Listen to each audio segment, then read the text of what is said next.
നമസ്കാരം. CG3 സംഘടിപ്പിക്കുന്ന ലാം എന്ന ലീഗൽ അവയർനെസ് ആൻഡ് മോട്ടിവേഷൻ പ്രോഗ്രാമിലേക്ക് എല്ലാവർക്കും ഹാർദവമായ സ്വാഗതം. അധ്യക്ഷപദം അലങ്കരിക്കാൻ ബഹുമാന്യനായ ഡോക്ടർ കൈലാസ്നാഥ പിള്ള അവർകളെ ക്ഷണിക്കുന്നു. മലപ്പുറം ജില്ലയിലെ Nilambur Chungathara MPM higher secondary സ്കൂളിൽ ഈ സ്കൂളിന്റെ principal Shri Saji John sir മുൻകൈയെടുത്ത് ഇന്ന് ഈ ഓൺലൈൻ പ്ലാറ്റ്ഫോം വഴി നടക്കുന്നത് CG3 സംഘടിപ്പിക്കുന്ന ഇത്തരത്തിലുള്ള 12ാമത്തെ ബോധവൽക്കരണ പരിപാടിയാണ്. എല്ലാവരുടെ ശ്രദ്ധയ്ക്ക് ദയവായി നിങ്ങളുടെ മൈക്രോഫോൺസ് മ്യൂട്ട് ചെയ്യേണ്ടതാണ്. നിങ്ങളുടെ അഭിപ്രായങ്ങളും സംശയങ്ങളും നിർദ്ദേശങ്ങളും ചാറ്റ് ബോക്സിൽ കുറിക്കാവുന്നതാണ്. ഇന്ന് നമ്മൾ തിരഞ്ഞെടുത്തിരിക്കുന്ന വിഷയം juvenile justice administration and dimensions, അതായത് കൗമാരക്കാരുടെ അവകാശങ്ങളെ പറ്റിയും അവർക്കിടയിലുള്ള കുറ്റവാസനകളെ പറ്റിയും അതുമായി ബന്ധപ്പെട്ടുള്ള നിയമ നടപടിക്രമങ്ങളെ പറ്റിയാണ്. ഇന്ന് കൗമാരക്കാർ വളരെയധികം വെല്ലുവിളികൾ നേരിടുന്നു. ലൈംഗിക ചൂഷണം, ലഹരി മാഫിയ അങ്ങനെ തുടങ്ങി നിരവധി പ്രശ്നങ്ങൾ. കൗമാരക്കാർ കുറ്റകൃത്യങ്ങളിൽ അകപ്പെടാതിരിക്കുവാനും അത്തരത്തിലുള്ള സാഹചര്യങ്ങളെ പരമാവധി ഒഴിവാക്കാനും നമ്മുടെ സമൂഹത്തിനും രാജ്യത്തിനും കടമയുണ്ട്. കുറ്റകൃത്യങ്ങളെ പറ്റിയോ അതിന്റെ ഭവിഷ്യത്തിനെ പറ്റിയോ തക്കതായ അവബോധം ഇല്ലാത്തവരാണ് കൗമാരക്കാർ. പ്രത്യേകിച്ചും ഈ കാലഘട്ടത്തിൽ അവർക്ക് അനായാസം പ്രാപ്യമാകുന്ന സൈബർ ഇടങ്ങളിലും മറ്റും പതിയിരിക്കുന്ന ചതിക്കുഴികളെയും പ്രലോഭനങ്ങളെയും പറ്റി അവർക്ക് അവബോധം നൽകേണ്ടതുണ്ട്. ഈ തലമുറയെ ഉത്തമ പൗരന്മാരായി രൂപപ്പെടുത്തുന്നതിൽ നമ്മുടെ രാജ്യവും നിയമവ്യവസ്ഥയും പ്രതിജ്ഞാബദ്ധമാണ്. ഇതിന്റെ അടിസ്ഥാനത്തിൽ CG3 ഈ വിഷയത്തിൽ പ്രത്യേകിച്ചും കൗമാരക്കാരുടെ അവകാശങ്ങളും കുറ്റകൃത്യങ്ങളെയും അതിന്റെ വിചാരണയും അതിനുള്ള ശിക്ഷാ നടപടികളെയും ഇവിടെ ചർച്ച ചെയ്യുന്നു. ഇനി നമുക്ക് കാര്യപരിപാടികളിലേക്ക് കടക്കാം. ജഗദീശ്വരനെ വന്ദിച്ചുകൊണ്ട് നമുക്ക് ആരംഭിക്കാം. ഈശ്വര പ്രാർത്ഥനയ്ക്കായി കുമാരി സ്റ്റെഫി മറിയം സുനിലിനെ ക്ഷണിക്കുന്നു.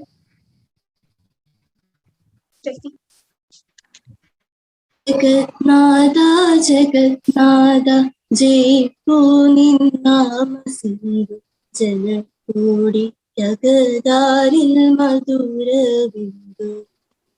ജഗന്നാഥ ജഗന്നാഥ ജയിപ്പൂ നിന്നാമസിന്ദു ജനകൂടി ജഗദാരിൽ മധുരവിന്ദു. പ്രഭാതം നിൻ മന്ദഹാസം പ്രദോഷം നിൻ ശോകഭാവം പ്രകൃതിയിലിവരണ്ടും എനിക്കു വേണം. പ്രഭാതം നിൻ മന്ദഹാസം പ്രദോഷം നിൻ ശോകഭാവം പ്രകൃതിയിലിവരണ്ടും എനിക്കു വേണം. കരയാനും ചിരിക്കാനും നിന്നിൽ നിന്നും പകരും കമനീയ സ്വഭാവം എനിക്കു വേണം. കരയാനും ചിരിക്കാനും നിന്നിൽ നിന്നും പകരും കമനീയ സ്വഭാവം എനിക്കു വേണം. ജഗന്നാഥ ജഗന്നാഥ ജയിപ്പൂ നിന്നാമസിന്ദു ജനകോടി ജഗദാരിൽ മധുരബിന്ദു.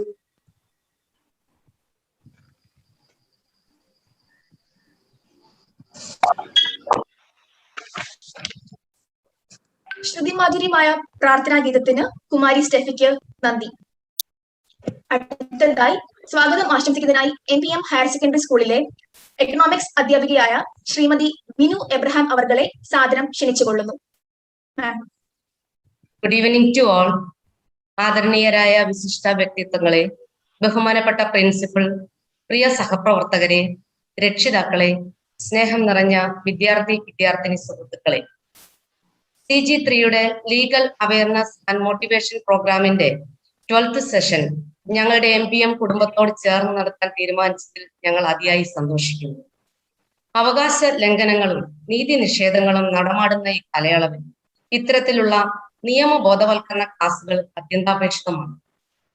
വളർന്നു വരുന്ന തലമുറയിൽ വിവര സാങ്കേതിക വിദ്യയുടെ അതിപ്രസരം മൂലം ദിശാബോധം നഷ്ടപ്പെടുന്നോ എന്ന ആശങ്കയുള്ള ഈ കാലയളവിൽ ഞങ്ങളുടെ മക്കൾക്ക് വിലപ്പെട്ട നിയമ ബോധവൽക്കരണ ക്ലാസുകൾ നൽകാൻ തയ്യാറായ കണക്റ്റിംഗ് ഗവേൺഡ് ഗവേണിംഗ് ഗവേണൻസ് CG3യിലെ എല്ലാ ടീം മെമ്പേഴ്സിനെയും Catholicate and MD schools corporate മാനേജ്മെന്റിന് കീഴിലുള്ള Chungathara Mar Philoxenos memorial higher secondary സ്കൂളിലേക്ക് ഹാർദവമായി സ്വാഗതം ചെയ്യുന്നു. ഈ മീറ്റിംഗിന്റെ അധ്യക്ഷ പദം അലങ്കരിക്കുന്നത് CG3 മോട്ടിവേഷൻ സ്പീക്കർ ആയിട്ടുള്ള അഡ്വക്കേറ്റ് ബാബുരാജ് സാറാണ്. സാറിനെ ഈ മീറ്റിംഗിലേക്ക് ഹാർദവമായി സ്വാഗതം ചെയ്യുന്നു. CG3യുടെ ഈ 12th session juvenile justice administration dimensions എന്ന വിഷയത്തിൽ മുഖ്യ പ്രഭാഷണം നടത്തുന്നത് നിയമമേഖലയിലെ അതിപ്രശസ്തനായ അഭിഭാഷകൻ ആദരണീയനായ കേരള ഹൈക്കോടതി ജഡ്ജി ശ്രീ എബ്രഹാം മാത്യു അവറുകളാണ്. ഇദ്ദേഹം 2012 ഹൈക്കോടതി വിജിലൻസ് രജിസ്ട്രാറായി സേവനമനുഷ്ഠിച്ചിട്ടുണ്ട്. 2014 ഹൈക്കോടതി ജഡ്ജായി നിയമിതനായി. കേരള ജുഡീഷ്യൽ അക്കാദമിയുടെ മുൻ ഡയറക്ടർ കൂടിയായ ഇദ്ദേഹം സമൂഹ മാധ്യമങ്ങളിൽ നിയമ ക്ലാസുകൾ അനായാസം കൈകാര്യം ചെയ്യുന്നതായി നാം കാണുന്നു. മലയാള സിനിമാ രംഗത്തെ മെഗാസ്റ്റാർ പത്മശ്രീ ഡോക്ടർ ഭരത് മമ്മൂട്ടിയുടെ ജന്മദേശത്തു നിന്നുള്ള നിയമരംഗത്തെ മറ്റു മെഗാസ്റ്റാർ കൂടിയായ ഇദ്ദേഹത്തെ സ്നേഹാദരങ്ങളോടെ MPM ഹയർ സെക്കൻഡറി സ്കൂളിലേക്ക് സ്വാഗതം ചെയ്യുന്നു. ഈ മീറ്റിംഗിൽ ആമുഖ പ്രഭാഷണം നടത്തുന്നത് സുപ്രീം കോടതി അഭിഭാഷകൻ ഡോക്ടർ കൈലാസനാഥ് പിള്ളെ അവറുകളെ ഈ മീറ്റിംഗിലേക്ക് ഹാർദവമായി സ്വാഗതം ചെയ്യുന്നു. ഈ മീറ്റിംഗിൽ ഇന്ററാക്റ്റീവ് സെഷൻ കൈകാര്യം ചെയ്യുന്ന അഡ്വക്കേറ്റ് അർസാദി മാമിനെ ഈ മീറ്റിംഗിലേക്ക് സഹർഷം സ്വാഗതം ചെയ്യുന്നു. ഈ മീറ്റിംഗിൽ MPM higher secondary school principal Saji John sir, ഈ സ്കൂളിന്റെ പൂർവ്വ വിദ്യാർത്ഥിയും അധ്യാപകനും അതിലുപരി ഈ നാട്ടുകാരനും സ്കൂളിന്റെ എല്ലാ പുരോഗമനപരമായ പ്രവർത്തനങ്ങൾക്കും തന്റെ മുഴുവൻ സമയം വിനിയോഗിക്കുന്ന MPMന്റെ അമരക്കാരൻ ശ്രീ സജി ജോൺ സാറിനെ ഏറെ ബഹുമാനത്തോടെ ഈ മീറ്റിംഗിലേക്ക് സ്വാഗതം ചെയ്യുന്നു. എല്ലാത്തിലും ഉപരി ഈ മീറ്റിംഗിൽ പങ്കെടുക്കുന്ന എല്ലാ വിദ്യാർത്ഥിനികളെയും രക്ഷിതാക്കളെയും ലോകത്തിന്റെ വിവിധ ഭാഗങ്ങളിൽ നിന്ന് ഇത് കേട്ടുകൊണ്ടിരിക്കുന്ന MPM പൂർവ്വ വിദ്യാർത്ഥികളെയും ഹാർദവമായി സ്വാഗതം ചെയ്തുകൊണ്ട് എന്റെ വാക്കുകൾ ഏറെ വിനയത്തോടെ നിർത്തട്ടെ. നന്ദി, നമസ്കാരം. സ്നേഹത്തിന്റെ ഭാഷയിൽ നമ്മെ ഏവരെയും സ്വാഗതം ചെയ്ത ബഹുമാനിയായ ശ്രീമതി മിനി ടീച്ചറിന് വളരെയധികം നന്ദി. അടുത്തതായി ആമുഖ പ്രസംഗത്തിനായി CG3യുടെ മാർഗദർശിയും ഊർജ്ജ സ്രോതസ്സുമായ ആദരണീയനായ സുപ്രീം കോടതി മുതിർന്ന അഭിഭാഷകൻ ഡോക്ടർ KP കൈലാസനാഥ പിള്ള അവറുകളെ ബഹുമാനപൂർവ്വം ക്ഷണിച്ചുകൊള്ളുന്നു. സർ. നമസ്കാരം, എല്ലാവർക്കും നമസ്കാരം. MPM ഹയർ സെക്കൻഡറി സ്കൂൾ അങ്കണത്തിൽ വെർച്വൽ പ്ലാറ്റ്ഫോമിൽ CG3 അവതരിപ്പിക്കുന്ന ഈ ലാം എന്ന legal awareness and motivation programme എന്ന പരിപാടി ഇവിടെ സംഘടിപ്പിക്കുന്നതിനും അതിൽ ഈ സ്കൂളിലെ അധ്യാപകരും വിദ്യാർത്ഥികളും രക്ഷിതാക്കളും മറ്റ് സുഹൃത്തുക്കളും പങ്കെടുക്കുന്നതിനുള്ള അവസരം ഒരുക്കി തന്ന ഈ സ്കൂളിൻ്റെ മാനേജ്മെൻറ്റിനോടും വളരെയധികം മുൻകൈയെടുത്ത സ്കൂൾ പ്രിൻസിപ്പൽ ശ്രീമാൻ സജി ജോൺ സാറിനോടും ആദ്യം തന്നെ CG3യുടെ പേരിൽ, എൻ്റെ വ്യക്തിപരമായ പേരിൽ ഞാൻ നന്ദി രേഖപ്പെടുത്തുകയാണ്. ബഹുമാനപ്പെട്ട ആദരണീയനായ justice Abraham Mathew sir, principal Shri Saji John, advocate Baburaj, madam Minu Abraham, advocate R Sathi, advocate Alexander Mathai Paikada, നന്ദി പ്രകടനത്തിനായി എത്തിയിട്ടുള്ള അലക്സാണ്ടർ, സ്റ്റെഫി മറിയം സുനിൽ പ്രയർ സോങ് ആലപിച്ച കുട്ടി, എൻ്റെ ഏറ്റവും പ്രിയപ്പെട്ട വിദ്യാർത്ഥി സുഹൃത്തുക്കളെ, രക്ഷകർത്താക്കളെ, അധ്യാപകരെ, അനധ്യാപക സുഹൃത്തുക്കളെ, മറ്റ് സുഹൃത്തുക്കളെ, നിങ്ങൾക്ക് ഒരിക്കൽ കൂടി നമസ്കാരം പറഞ്ഞുകൊണ്ട് ഞാൻ 2 വാക്കുകൾ പറഞ്ഞ് അധികം ദൈർഘ്യമില്ലാത്ത ഒരു പ്രസംഗം ചെയ്യാൻ ഉദ്ദേശിക്കുന്നു. CG3 എന്ന platform connecting governed, governing and governance, ഇന്ന് ഡിസ്കണക്ട് ചെയ്ത് നിൽക്കുന്ന ഈ സമൂഹത്തിലെ പ്രമുഖ വിഭാഗങ്ങളെ ഒന്നിപ്പിക്കുന്നതിന് വേണ്ടിയുള്ള ഒരു ഉത്തമമായ ശ്രമത്തിന്റെ ഫലമാണ് ഈ സംഘടന. ഇത് രാഷ്ട്രീയ ധാര പ്രൊമോട്ട് ചെയ്യുകയോ മതപരമായോ ജാതിപരമായോ ആയ ചിന്തകൾക്ക് പ്രാമുഖ്യം കൊടുക്കുകയോ ചെയ്യാതെ ഭൗതികമായി അറിവിൻ്റെ, നിയമത്തിൻ്റെ, നീതിയുടെ, വിവേകത്തിൻ്റെ, വിജ്ഞാനത്തിൻ്റെ ഭാഷയിൽ പരസ്പരം സംവദിച്ച് മുന്നോട്ട് പോകുന്ന ഒരു സംരംഭമാണ്. ഞങ്ങൾക്ക് കിട്ടിയിട്ടുള്ള പ്രോത്സാഹനം വളരെ വളരെ വളരെ വലുതാണ്. വളരെ പ്രമുഖമായ പല സ്ഥാപനങ്ങളിൽ നിന്നും MBM ഹയർ സെക്കൻഡറി സ്കൂൾ പോലെ സമൂഹത്തിൽ വളരെയധികം ബ്രാൻഡ് വാല്യൂ ഉള്ള വിദ്യാഭ്യാസ സ്ഥാപനങ്ങൾ ഈ പ്രോഗ്രാമിനെയും CG3യെയും അംഗീകരിക്കുന്നു എന്നുള്ളത് വളരെയധികം സ്തുത്യർഹമായ സംഗതിയാണ്.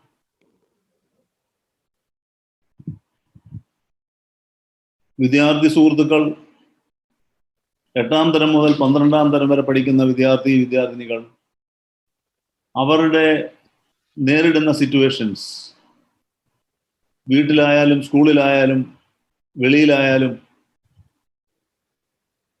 ഓൺലൈനായാലും ഓഫ്ലൈനായാലും വളരെയധികം ശ്രദ്ധിക്കപ്പെടുന്നതാണ്, വളരെയധികം ശ്രദ്ധിക്കപ്പെടേണ്ടതുമാണ്.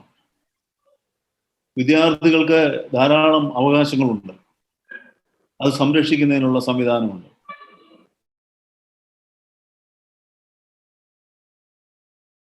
േക്കാൾ പ്രധാനമായിട്ടുള്ള ചില കടമകളുണ്ട്, ഒബ്ലിഗേഷൻസ് ഉണ്ട്, ഡ്യൂട്ടി ഉണ്ട്. അത് അവകാശങ്ങളുടെ കൂടെ അതും കൂടി നമ്മൾ സ്മരിച്ചു മുന്നോട്ട് പോയാൽ മാത്രമേ ഈ സംരംഭത്തിനൊക്കെ ഒരു വിജയം ഉണ്ടാവുകയുള്ളൂ. അതുകൊണ്ടാണ് ഇന്നത്തെ വിഷയം തന്നെ ജുവനൈൽ ജസ്റ്റിസ് അഡ്മിനിസ്ട്രേഷൻ ഡയമെൻഷൻസ്. കൊച്ചുകുട്ടികളുടെ സംബന്ധിക്കുന്ന നിയമ സംഹിതകൾ, നിയമ സംവിധാനം, നീതി നിർവഹണ സംവിധാനം, അതിൻ്റെ ബഹുമുഖമായ വശങ്ങളെക്കുറിച്ച് സംസാരിക്കുന്നതിന് ഇവിടെ വളരെയധികം പ്രാഗൽഭ്യമുള്ള 2 പ്രഭാഷകർ ഇന്നുണ്ട്. ബഹുമാനപ്പെട്ട ജസ്റ്റിസ് എബ്രഹാം മാത്യു സാറും അഡ്വക്കേറ്റ് VA ബാബുരാജ് സാറും. അതുകൊണ്ട് ഞാൻ ആ വിഷയത്തിലേക്ക് കടക്കുന്നില്ല. ശ്രീമാൻ ജസ്റ്റിസ് എബ്രഹാം മാത്യു സാർ അഭിഭാഷക ലോകത്തിനും ന്യായാധിപ സമൂഹത്തിനും വിശിഷ്യ പൊതുജനങ്ങൾക്കും വളരെയധികം ആരാധ്യനായ, അംഗീകരിക്കപ്പെട്ടിട്ടുള്ള ജനകീയനായ ഒരു ന്യായാധിപനാണ്. ന്യായാധിപർക്ക് അറിവ് പറഞ്ഞു കൊടുത്ത് അവരെ പ്രബുദ്ധരാക്കുന്നതിന് വേണ്ടി സ്ഥാപിച്ചിട്ടുള്ള ജുഡീഷ്യൽ അക്കാഡമിക്ക് അദ്ദേഹം ചെയ്തിട്ടുള്ള സേവനവും സ്തുത്യർഹമാണ്. സിവിൽ, ക്രിമിനൽ, ഭരണഘടനാപരമായ കാര്യങ്ങളിൽ വളരെയധികം അവഗാഹമുള്ള എബ്രഹാം മാത്യു സാറിനെ പോലൊരു ന്യായാധിപനെ നമുക്കിന്ന് ഈ സായാഹ്നത്തിൽ ലഭിച്ചു എന്നുള്ളത് വളരെയധികം സന്തോഷമുള്ള കാര്യമാണ്. അദ്ദേഹത്തിൻ്റെ വാക്കുകൾ നമുക്ക് ശ്രവിക്കാം, അദ്ദേഹം പകർന്നു തരുന്ന അറിവ് നമുക്ക് സംഭരിക്കാം, ജീവിതത്തിൽ അത് പ്രായോഗികമാക്കാം. ശ്രീമാൻ അഡ്വക്കേറ്റ് VA ബാബുരാജ് തിരുവനന്തപുരം ജില്ലയിലെ ഒരു പ്രമുഖ അഭിഭാഷകനാണ്. ഞങ്ങൾ സുഹൃത്തുക്കളാണ്, 10-30 വർഷമായി പരിചയമുള്ള വളരെ അടുത്ത സുഹൃത്തുക്കളാണ്. സിവിൽ നിയമത്തിൽ വിശേഷിച്ചും ഭരണഘടനാപരമായ കാര്യങ്ങളിലും വളരെയധികം അവഗാഹമുള്ള, ആഴത്തിൽ പഠിച്ച് കേസ് നടത്തുന്ന, അംഗീകാരം കിട്ടിയിട്ടുള്ള ഒരു അഭിഭാഷകനാണ് ശ്രീമാൻ VA ബാബുരാജ്. ഈ വിഷയത്തെക്കുറിച്ച് അദ്ദേഹം അതിൻ്റെ നൂലാമാലകളെക്കുറിച്ച് വ്യക്തമായി ശുദ്ധമായി നിങ്ങളോട് സംസാരിക്കുമെന്നുള്ളതെന്ന് എനിക്ക് വിശ്വാസമുണ്ട്. ഇവിടെ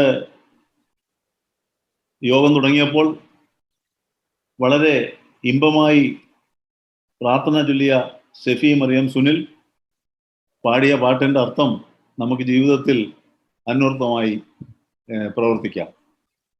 വളരെ ഹൃദ്യമായി ഒരു സ്വാഗതം നമുക്ക് എല്ലാവർക്കും ലഭിച്ചു. മാഡം മിനു എബ്രഹാമിൻ്റെ വാക്കുകളിൽ കൂടി ഇവിടുന്ന് ഈ മീറ്റിംഗ് മോഡറേറ്റ് ചെയ്യുന്നത് മിസ് ഹൈറ സോളമൻ ആണ്. ഇപ്പോൾ LLM സ്റ്റുഡൻ്റ് ആണ്. ഇപ്പോൾ അഡ്വക്കേറ്റായിട്ട് ഉടനെ എൻറോൾ ചെയ്യാൻ തയ്യാറായി നിൽക്കുന്ന ആളാണ്. ഇന്ററാക്റ്റീവ് സെഷൻ ലീഡ് ചെയ്യുന്നത് അഡ്വക്കേറ്റ് R. സതിയാണ്. തിരുവനന്തപുരം ബാറിലെ അഭിഭാഷകയാണ്. കൂടാതെ തിരുവനന്തപുരം ജില്ലയിലെ കൺസ്യൂമർ കോടതിയിലെ ഒരു ടേം ജഡ്ജിയായി പ്രവർത്തിച്ചിട്ടുള്ള ആളാണ്. പിന്നെ എല്ലാവർക്കും നന്ദി പ്രകടനം നടത്തുന്നതിന് വേണ്ടി വോട്ട് ഓഫ് താങ്ക്സിന് വേണ്ടി തയ്യാറായി വന്നിരിക്കുന്നത് മിസ്റ്റർ അലക്സാണ്ടർ M. പൈകടെ, അലക്സാണ്ടർ മത്തായി പൈകടെ, ഒരു 3rd ജനറേഷൻ ലോയറാണ്. അദ്ദേഹത്തിന്റെ പിതാവ് മത്തായി പൈകടെ സാർ ഞങ്ങളുടെ ബാറിന്റെ ലീഡറായിരുന്നു, റോൾ മോഡലായിരുന്നു. അപ്പോൾ അച്ഛനെ പോലെ തന്നെയാണ് മകനും എന്നുള്ളതിനെ എനിക്ക് വളരെ നാളത്തെ പരിചയമുണ്ട്. ചെറുപ്പത്തിൽ കൊച്ചുകുട്ടിയായിരിക്കുമ്പോൾ മുതൽ അറിയാവുന്നതാണ്. നിങ്ങൾ ഓരോരുത്തരും അലക്സാണ്ടർ മത്തായി പൈകടെ പറയുന്ന വാക്കുകൾ, നന്ദി പ്രകടനം അല്ലാതെ പറയുന്ന വാക്കുകൾ കൂടി ശ്രവിക്കണം. ഈ സ്കൂളിലെ കുട്ടികൾ, നിയമം പഠിക്കാൻ താല്പര്യമുള്ള കുട്ടികൾ കാണും. നിങ്ങൾക്കൊരു സംശയവും വേണ്ട. നിയമം പഠിക്കാൻ താല്പര്യമുണ്ടെങ്കിൽ മറ്റ് ഏത് വിഷയവും പഠിക്കുന്നത് പോലെ നിയമവും പഠിക്കാം. നിങ്ങൾക്ക് ജീവിതത്തിൽ വിജയിക്കാം. നിങ്ങളെ ആളുകൾ ശ്രദ്ധിക്കും, സമൂഹം ശ്രദ്ധിക്കും. ശ്രദ്ധേയമായ സംഭാവന ചെയ്യുന്നതിന് സാധിക്കും. അലക്സാണ്ടറുടെ അച്ഛനെ പറ്റി പറഞ്ഞപ്പോൾ ഒരു വാക്ക് മുത്തച്ഛനെ പറ്റിയുള്ള പറയാതിരുന്നാൽ ഒക്കത്തില്ല. ശ്രീമാൻ മാനുവൽ പൈകടെ, മുതിർന്ന അഭിഭാഷകൻ, ഹൈക്കോടതിയിലെ ഒരു പ്രതിഭാസമായിരുന്നു, പ്രസ്ഥാനമായിരുന്നു. ഇന്നും ഹൈക്കോടതിയുടെ ചുവരുകളിൽ അദ്ദേഹത്തിനെ പോലുള്ള ശ്രീമാൻ മാനുവൽ പൈകടെ സാറും അതുപോലെയുള്ള അഭിഭാഷകരുടെ ശ്രദ്ധേയമായ മുതൽക്കൂട്ട് സംഭാവനകളെ കുറിച്ച് ഹൈക്കോടതി ബാറിൽ അകത്തളങ്ങളിൽ ഇന്നും അത് പ്രതിധ്വനിക്കുന്നു. ഇത് നിങ്ങൾക്കുമാകാം, എല്ലാവർക്കും ആകാം. ഈ ലെഗസി ബിൽഡപ്പ് ചെയ്യുന്നതിന് ഇന്നത്തെ ഈ കൂട്ടായ്മ, ലാംപ് എന്ന കൂട്ടായ്മ CG3 വഴി MBM ഹയർ സെക്കൻഡറി സ്കൂളിൽ അവതരിപ്പിച്ച് നമുക്കത് അന്വർത്ഥമാക്കാം. ഞാൻ കൂടുതൽ ദീർഘിപ്പിക്കുന്നില്ല. എല്ലാവർക്കും നമസ്കാരം, നന്ദി, ജയ് Hind. Thank you, sir, for your inspiring speech. Now, I request the technical team to play the CG3 theme song.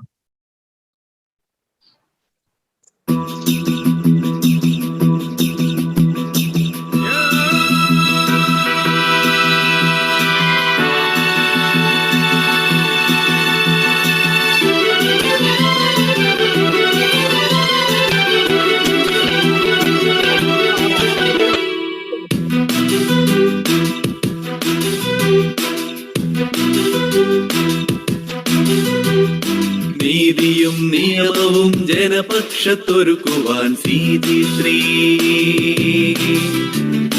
നീതിയും നിയമവും ജനപക്ഷത്തൊരുക്കുവാൻ CG3.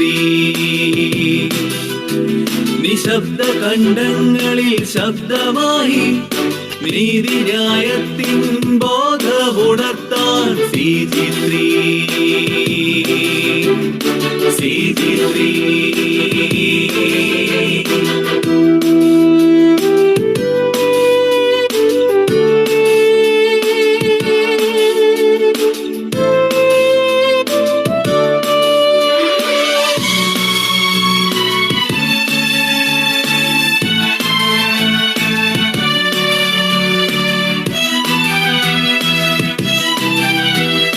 നൂതന ആശയപ്രകാശനത്തിൽ പരിഹരിച്ചിടാം 100,000 ആളിൽ നീറും ദുരിതങ്ങൾ.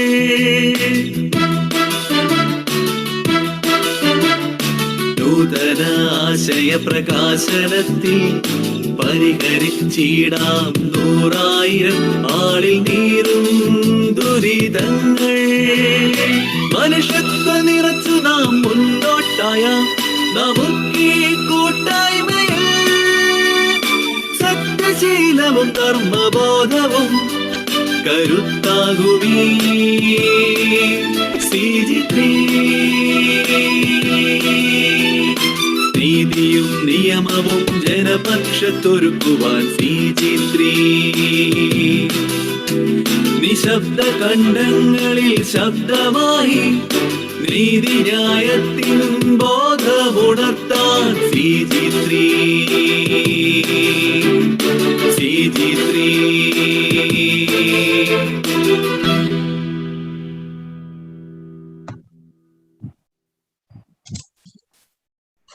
നീതിപീഠത്തിന്റെ വിവിധ പദവികൾ അലങ്കരിച്ച് സമൃദ്ധമായ അനുഭവ സമ്പത്തുള്ള സർവോപരി ജുഡീഷ്യൽ അക്കാദമിയുടെ ഡയറക്ടറായി സേവനമനുഷ്ഠിച്ചിട്ടുള്ള നിയമ പണ്ഡിതൻ ബഹുമാന്യനായ റിട്ടയർഡ് ജസ്റ്റിസ് എബ്രഹാം മാത്യു അവർകളാണ് ഇന്നത്തെ നമ്മുടെ പരിപാടി വിജ്ഞാനപ്രദമാക്കുവാനായി നമ്മോടൊപ്പം പങ്കെടുക്കുന്നത്.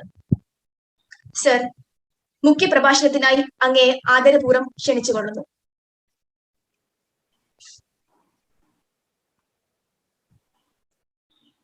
ഈ പ്രോഗ്രാമിന് അധ്യക്ഷത വഹിക്കുന്ന ഡോക്ടർ അഡ്വക്കേറ്റ് കൈലാസനാഥ് പിള്ള, സ്കൂളിന്റെ പ്രിൻസിപ്പൽ ശ്രീ സജി ജോൺ,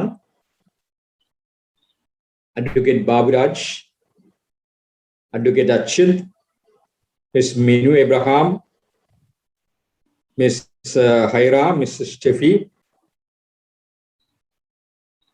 പ്രിയപ്പെട്ട രക്ഷകർത്താക്കളെ, ബഹുമാന്യരായ അധ്യാപകർ, പ്രിയ വിദ്യാർത്ഥികൾ, അഡ്വക്കേറ്റ് കൈലാസനാഥ് പിള്ള ബഹുമാന്യനായ ഒരു വ്യക്തിയാണ്. അദ്ദേഹം എന്നെക്കുറിച്ച് പറയുന്നത് കേട്ടപ്പോൾ നിങ്ങൾക്ക് തോന്നിക്കാണും ഇതൊരു സംഭവമാണെന്ന്. ഒരു സംഭവവുമില്ല. അദ്ദേഹത്തിന്റെ സ്നേഹം കൊണ്ടും മാന്യത കൊണ്ടും അദ്ദേഹം എന്നെക്കുറിച്ച് ചില നല്ല കാര്യങ്ങൾ പറഞ്ഞു എന്ന് മാത്രമേ ഉള്ളൂ. അദ്ദേഹത്തിന്റെ നല്ല വാക്കുകൾക്ക് നന്ദി. വളരെ ചുരുങ്ങിയ സമയമേ ഞാൻ എടുക്കുന്നുള്ളൂ. കുട്ടികളെ സംബന്ധിച്ചുള്ള നിയമത്തിന്റെ വിവിധ വശങ്ങൾ അഡ്വക്കേറ്റ് ബാബുരാജ് കൈകാര്യം ചെയ്യുന്നതുകൊണ്ട് ഞാൻ അതുമായി ബന്ധപ്പെട്ട് ഒന്നും പറയാൻ ഉദ്ദേശിക്കുന്നില്ല. പൊതുവായ ചില കാര്യങ്ങൾ മാത്രമാണ് പറയാൻ ആഗ്രഹിക്കുന്നത്. സമയം വളരെ വൈകിയിരിക്കുന്നു എന്ന് എനിക്കറിയാം. ആ ബോധ്യത്തോടു കൂടി ചുരുക്കം വാക്കുകളിൽ എനിക്ക് പറയാനുള്ളത് ഞാൻ പറയുന്നു. കഴിഞ്ഞ മാസമാണ് നമ്മൾ ഓണം ആഘോഷിച്ചത്. ഓണത്തെക്കുറിച്ച് നമ്മളെല്ലാം കേട്ടിട്ടുള്ളതാണ്. മാവേലി എന്നൊരു രാജാവ് കേരളത്തിൽ ഭരിച്ചിരുന്നു. അന്ന് മനുഷ്യരെല്ലാവരും ഒന്നുപോലെയായിരുന്നു. എനിക്ക് പലപ്പോഴും അത് ദഹിക്കാത്ത ഒരു കാര്യമായിരുന്നു. എങ്ങനെയാണ് മനുഷ്യരെല്ലാം ഒന്നുപോലെയാകാൻ സാധിക്കുക? ഇത്രയും പമ്പര വിഡ്ഢിത്തം വല്ലതുമുണ്ടോ എന്ന് ചിന്തിച്ചിരുന്ന ഒരു കാലഘട്ടം എനിക്ക് ഉണ്ടായിരുന്നു. പക്ഷേ ഒരു 3-4 വർഷങ്ങൾക്ക് മുമ്പ് സ്വിറ്റ്സർലൻഡിൽ പോകാനിടയായി. അത് സ്വിറ്റ്സർലൻഡിൽ നിന്ന് ജർമ്മനി, ഇറ്റലി അങ്ങനെയുള്ള ചില യൂറോപ്യൻ രാജ്യങ്ങളിൽ പോയിട്ട് തിരിച്ചു വന്നു കഴിഞ്ഞപ്പോൾ അതെന്നെ ചിന്തിപ്പിച്ചു, അവിടെ കണ്ടതും അനുഭവിച്ചതും. നമുക്കറിയാം, നമുക്ക് എല്ലാവർക്കും ഒരുപോലെയുള്ള ബുദ്ധിയല്ല, ഒരുപോലെയുള്ള സാമ്പത്തിക ശേഷിയുമില്ല, ഒരുപോലെയുള്ള അറിവില്ല, ഒരുപോലെയുള്ള കഴിവുകളില്ല, സൗന്ദര്യമില്ല. ഇതൊന്നും നമുക്ക് ഒരുപോലെ അല്ലെങ്കിൽ പിന്നെ എങ്ങനെ മനുഷ്യരെല്ലാവരും ഒന്നുപോലെയാകും? ഇതാണ് എന്നെ അലട്ടിയ ചോദ്യം.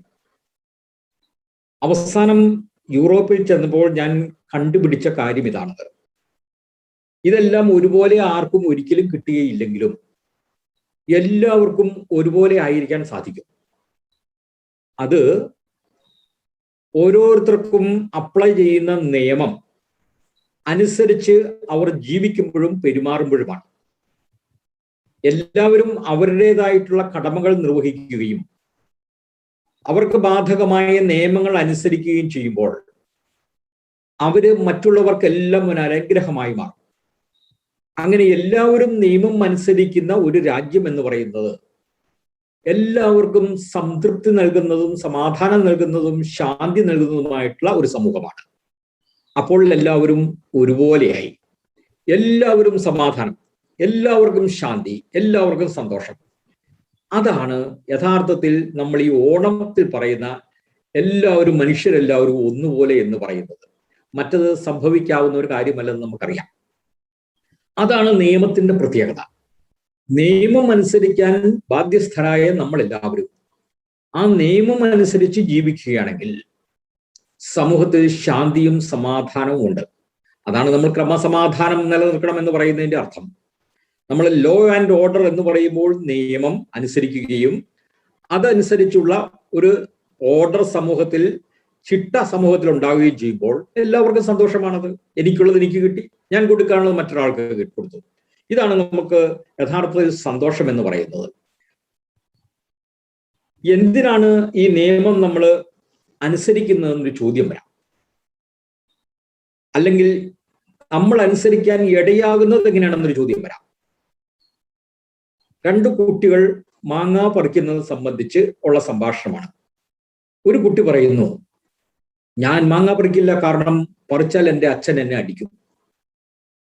മറ്റേ കുട്ടി പറയുന്നു, ഞാനും മാങ്ങ പറിക്കില്ല, പക്ഷേ എൻ്റെ അമ്മ എന്നോട് പറഞ്ഞിട്ടുണ്ട് മാങ്ങ പറിക്കുന്നത് ശരിയല്ല എന്ന്. ഇവിടെ രണ്ടു കുട്ടികളും ചെയ്യുന്നത് ഒരേ കാര്യമാണ്, മാങ്ങ പറിക്കുന്നില്ല. ഒരാൾ പറിക്കാതിരിക്കുന്നതിന്റെ കാരണം ശിക്ഷയെ ഭയന്നാണ്. മറ്റേയാൾ മാങ്ങ പറിക്കാതിരിക്കുന്നതിന്റെ കാരണം അമ്മയോടുള്ള സ്നേഹം കൊണ്ടാണ്, അമ്മയോടുള്ള ബഹുമാനം കൊണ്ടാണ്. അമ്മ എന്നോട് പറഞ്ഞിരിക്കുന്ന ഒരു കാര്യം ചെയ്യരുത്, തെറ്റാണ്. അത് തെറ്റാണെന്ന് എനിക്ക് ബോധ്യമുണ്ട്, എൻ്റെ അമ്മ പറഞ്ഞതുകൊണ്ട്. അതുകൊണ്ട് ഞാനത് അനുസരിക്കുന്നു. രണ്ടുപേരും അനുസരിക്കുന്നു, രണ്ടുപേരും വിവിധ കാരണങ്ങൾ കൊണ്ട് അനുസരിക്കുന്നു. അപ്പോൾ നമ്മൾ നിയമം അനുസരിക്കുന്നത് എന്തിനു വേണ്ടിയിട്ടാണ്? നമ്മൾ നിയമം അനുസരിക്കുന്നത് ശിക്ഷിക്കുമെന്നുള്ള ഭയം കൊണ്ടായിരിക്കരുത്. നമ്മൾ നിയമം അനുസരിക്കുന്നത് നമ്മൾ നിയമത്തോടുള്ള ബഹുമാനം കൊണ്ടായിരിക്കണം. ശാന്തിയും സമാധാനവും ഉണ്ടാകുന്നതിനുള്ള മാർഗമാണ് നിയമം. രാജ്യത്തിന്റെ നിയമം അനുസരിക്കുക എന്നുള്ളത്, ആ ബോധ്യം നമുക്ക് എല്ലാവർക്കും ഉണ്ടായിരിക്കേണ്ടതാണ്. നമുക്ക് ഇവിടെ നിയമത്തെക്കുറിച്ച് ചില കാര്യങ്ങളൊക്കെ കുട്ടികൾക്ക് പറഞ്ഞു തരും.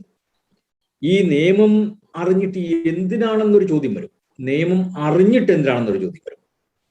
നിയമം അനുസരിക്കുന്നതല്ല, അറിഞ്ഞിട്ടെന്താണ്. അവിടെയും രണ്ടു വിധത്തിലുള്ള ആൾക്കാരുണ്ട്.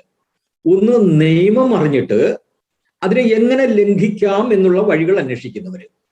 മറ്റുള്ളവരോ നിയമം അനുസരിച്ച് എങ്ങനെ ജീവിക്കാം എന്ന് അന്വേഷിക്കുന്നവര്. കേരളത്തില് വളരെ അറിയപ്പെടുന്ന ഒരു കുറ്റകൃത്യം നടന്നു.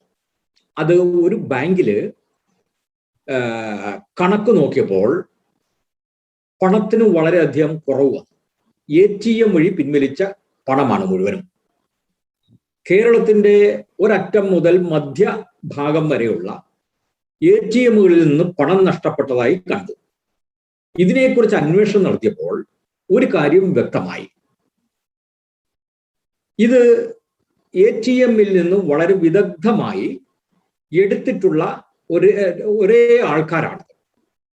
അന്വേഷിച്ചു വന്നപ്പോൾ കണ്ടെത്തിയത് 18 വയസ്സിനടുത്ത് പ്രായമുള്ള കുട്ടികളാണ്. അവരൊരു കാര്യം മനസ്സിലാക്കി. നമ്മൾക്കറിയാം, നമ്മൾ ATMൽ പണം ഇട്ട് കഴിഞ്ഞിട്ടുണ്ടെങ്കിൽ 10,000 രൂപ വേണമെങ്കിൽ 500 നോട്ടാണെങ്കിൽ 20 നോട്ട് നമുക്ക് കൈ കിട്ടുമെന്ന് വിചാരിക്കുക. അവര് മനസ്സിലാക്കി, ഈ 20 നോട്ടും വന്നു കഴിയുമ്പോൾ 19 നോട്ട് നമ്മൾ എടുക്കുകയും ഒരു നോട്ട് എടുക്കാതിരിക്കുകയും ചെയ്തു കഴിഞ്ഞാൽ ഈ ഒരു നോട്ട് കുറച്ച് കഴിയുമ്പോൾ തിരിച്ചു മെഷീനിലേക്ക് പോകും. അങ്ങനെ തിരിച്ചു മെഷീനിലേക്ക് ഒരു നോട്ട് പോയാൽ ഈ ട്രാൻസാക്ഷൻ എന്ത് ചെയ്യും? റിവേഴ്സ് എൻട്രി അടിക്കും. എന്ന് പറഞ്ഞു കഴിഞ്ഞാൽ ഈ 10,000 രൂപയും തിരിച്ച് ക്രെഡിറ്റിലേക്ക് വരും. പക്ഷെ യഥാർത്ഥത്തിൽ പണം അവിടെ ഇല്ല. ഇങ്ങനെയുള്ള ഒരു സംവിധാനം, ഒരു കാര്യം കണ്ടുപിടിച്ചത് ഈ 18 വയസ്സിന് അടുത്തുള്ള കുട്ടികളാണ്. ഇത് ഉണ്ടാക്കിയ മെഷീൻ ഉണ്ടാക്കിയവർക്കോ ഇത് ഓപ്പറേറ്റ് ചെയ്യുന്ന ബാങ്കുകാർക്കോ ഇത് അറിയാമായിരുന്നില്ല. അപ്പോൾ നിയമം ചിലർ അറിയുന്നത്, ചില അറിവ് ചിലർ നേടുന്നത് ഇതുപോലെയുള്ള കുറ്റകൃത്യങ്ങൾ ചെയ്യുന്നതിന് വേണ്ടിയിട്ടാണ്. എന്നാൽ നമ്മൾ നിയമം അനുസരിക്കേണ്ടത് അതിനു വേണ്ടിയല്ല. നമ്മൾ നിയമം അനുസരിക്കേണ്ടത് നിയമാനുസരണം ജീവിച്ച് സന്തോഷവും സമാധാനവും ഉള്ള സമൂഹത്തിൽ പങ്കാളികളാകുന്നതിന് വേണ്ടിയിട്ടാണ്. നമുക്കറിയാം, ഇന്ന് പണ്ടെല്ലാം നമ്മൾ കുട്ടികളോട് പറയും, അയ്യോ മൊബൈൽ തുടരുത്, കമ്പ്യൂട്ടർ അധികം നേരം നോക്കിയിരിക്കരുത്. ഇന്ന് തിരിച്ചാണ് നമ്മൾ പറയുന്നത്. നമ്മൾ പറയും, ഫോൺ എടുത്ത് വെക്ക്, കമ്പ്യൂട്ടർ എടുത്ത് പ്രവർത്തിക്ക്, ഓൺലൈൻ ക്ലാസ് ഉണ്ട്, ഓൺലൈൻ പ്രോഗ്രാം ഉണ്ട്. അപ്പൊ ഘടകവിരുദ്ധമായിട്ടുള്ള ഒരു ജീവിത ശൈലിയിലേക്ക് നമ്മൾ മാറുകയാണ്. ഈ കോവിഡിന് ഒരു പ്രത്യേകതയുണ്ട്. നമ്മൾ സാധാരണഗതി 3-4 കാര്യങ്ങൾ നമുക്ക് ഫോൺ എടുക്കുമ്പോൾ തന്നെ നമ്മളോട് പറയും. അതിനകത്ത് പറയുന്നത്, ഒന്ന്, നിങ്ങൾ അകലം പാലിക്കുക, സേഫ് ഡിസ്റ്റൻസ് എപ്പോഴും ഉണ്ടായിരിക്കണം, സോഷ്യൽ ഡിസ്റ്റൻസ് കീപ്പ് ചെയ്യണം. 2, എപ്പോഴും നിങ്ങൾ മാസ്ക് ധരിക്കണം. 3, നിങ്ങളുടെ കൈകൾ എപ്പോഴും കഴുകണം.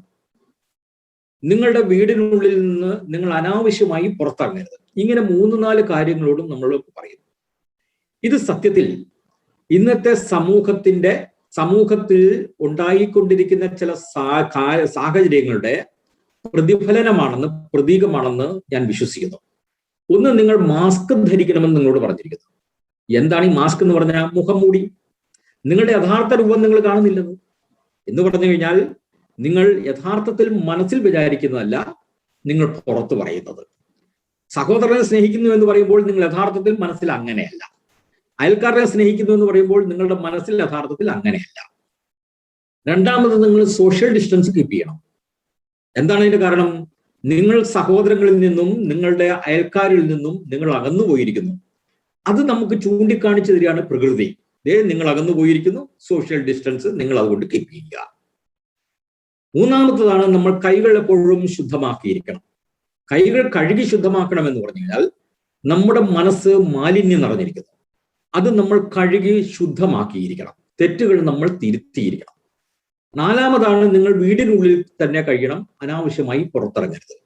അതെന്തിന്റെ പ്രതീകമാണെന്ന് ചോദിച്ചാൽ, നമ്മൾ നമ്മളിലേക്ക് തന്നെ ഒതുങ്ങിക്കഴിഞ്ഞിരിക്കുന്നു. നമ്മൾ സ്വാർത്ഥമതികളായി തീർന്നിരിക്കുന്നു. നമുക്ക് നമ്മുടെ കാര്യം മാത്രമേ ഉള്ളൂ. ഈ അവസ്ഥയാണ് യഥാർത്ഥത്തിൽ കോവിഡ് കൊണ്ട് നമ്മളെ പഠിപ്പിച്ചിരിക്കുന്ന ചില കാര്യങ്ങൾ. നമുക്കറിയാം, നമുക്ക് തെറ്റുകുറ്റങ്ങളില്ലാത്ത ആരുമില്ല. ഏത് പ്രായത്തിലുള്ളവർക്കും തെറ്റുകുറ്റങ്ങളുണ്ട്. പക്ഷേ ചെറിയ ചെറിയ കുറ്റങ്ങൾ മാത്രമുള്ളവരുമുണ്ട്, വലിയ കുറ്റകൃത്യങ്ങൾ ചെയ്യുന്നവർ.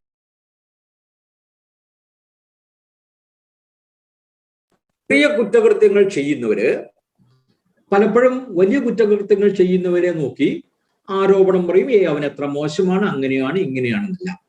ഒരു കാര്യം നമ്മൾ ഓർക്കുക, ചെറിയ കുറ്റകൃത്യങ്ങൾ ചെയ്താണ് വലിയ കുറ്റകൃത്യങ്ങളിലേക്ക് ഒരാൾ നടന്നു നീങ്ങുന്നത്. ഒരു മാരത്തൺ ഓട്ടത്തിൽ സ്ഥിരമായിട്ട് ജയിച്ചിരുന്ന ഒരാള് ഒരു പ്രാവശ്യം തോറ്റുപോയി. അയാളോട് ചോദിച്ചു, എന്തുകൊണ്ടാണ് നിങ്ങൾക്ക് ഇപ്രാവശ്യം തോറ്റുപോയത്? അയാൾ പറഞ്ഞു, എൻ്റെ ഷൂസിനുള്ളിൽ 2-3 മണൽത്തരി ഉണ്ടായിരുന്നു. ഈ മണൽത്തരി എപ്പോഴും ഞാൻ ഓരോ ചൂട് വയ്ക്കുമ്പോഴും എന്നെ അലോരസപ്പെടുത്തിക്കൊണ്ടിരുന്നു. അപ്പോൾ എനിക്ക് ഓടാൻ സാധിച്ചില്ല. ഇത് തന്നെയാണ് ജീവിതത്തിൽ നമ്മൾ പഠിക്കേണ്ട ഒരു പാഠം. ചെറിയ ചെറിയ വൈകല്യങ്ങൾ, കുറവുകൾ നമ്മളെ പരാജയപ്പെടുത്തും അവസാനം. അപ്പോൾ ചെറിയ ചെറിയ വൈകല്യങ്ങൾ പോലും ഇല്ലാതാകാൻ, ചെറിയ ചെറിയ നിയമങ്ങൾ ലംഘിക്കാതിരിക്കാൻ നമ്മൾ ശ്രദ്ധിക്കണമെന്നാണ് അതിന്റെ അർത്ഥം എന്ന് പറയുന്നത്. നമുക്കറിയാം, സൂര്യൻ എന്ന് പറയുന്നത് ഏറ്റവും ശക്തമായിട്ടുള്ള ഒരു പ്രതിഭാസമാണ് ഈ ലോകത്ത് തന്നെ. ഈ സൂര്യനെ മറയ്ക്കുന്ന ആരാണത്? ഈ സൂര്യനെ മറയ്ക്കുന്നത് നമുക്ക് മഴക്കാറാണ്. മഴക്കാർ എന്ന് പറയുന്നത് സൂര്യന്റെ മുമ്പിൽ ഒന്നുമല്ല സത്യത്തിൽ. പക്ഷെ എന്ത് സംഭവിക്കുന്നത്? ഈ മഴത്തുള്ളികൾ പൊടിയുമായിട്ട് യോജിച്ചു കൂടി കഴിയുമ്പോൾ ചെറിയ ചെറിയ മഴത്തുള്ളികൾ, ചെറിയ ചെറിയ പൊടിയുടെ ഭാഗങ്ങൾ കൂടിച്ചേർന്ന് കൊള്ളുമ്പോൾ ഏറ്റവും ശക്തനായ സൂര്യനെ പോലും മറക്കുന്നു. അങ്ങനെ നമ്മുടെ ജീവിതത്തിലും നമ്മൾ ചെറിയ ചെറിയ ലംഘനങ്ങള്, നിയമലംഘനങ്ങള്, ചെറിയ ചെറിയ കുറവുകള് ഒന്നിച്ചു കൂടി കഴിയുമ്പോൾ സത്യം നമ്മളിൽ നിന്ന് മറഞ്ഞിരിക്കും. അപ്പോൾ നമ്മൾ ചെറുപ്രായം മുതല് ചെറിയ ചെറിയ കുറവുകൾ ഉണ്ടെങ്കിൽ അത് മനസ്സിലാക്കുകയും പരിഹരിക്കുകയും വേണം. ഇവിടെ നമ്മൾ ഓർമ്മിക്കേണ്ട ഒരു കാര്യം, നമുക്ക് പ്രകൃതി അല്ലെങ്കിൽ ദൈവം നമ്മളെ നയിക്കുന്നതിനായിട്ട് മാതാപിതാക്കളെയും അധ്യാപകരെയും തന്നിട്ടുണ്ട്. നമുക്കറിയാം, ഭാരതീയ പാരമ്പര്യം അനുസരിച്ച്, സംസ്കാരം അനുസരിച്ച് ദൈവവും മാതാപിതാക്കളും ഗുരുവും ഒരുപോലെയാണ് നമുക്ക്.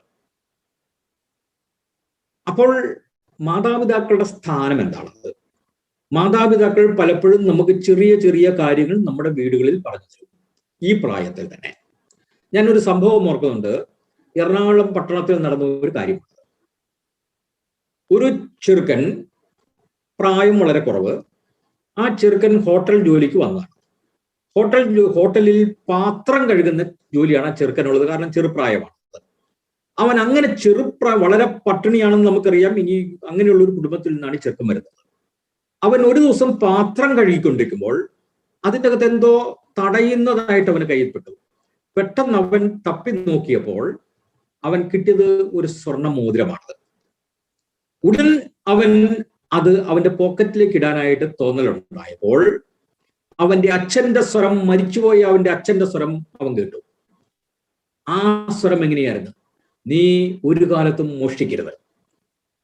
അവൻ അപ്പോൾ തന്നെ ആ മോതിരം എടുത്ത് ഉടമസ്ഥന്റെ കയ്യിൽ കൊണ്ടു കൊടുത്ത് ഇതാ ഒരു മോതിരം കിട്ടിയത്. എന്തുകൊണ്ടാണത്? അവന്റെ മനസാക്ഷിയിലൂടെ അവന്റെ അച്ഛൻ സംസാരിച്ചു.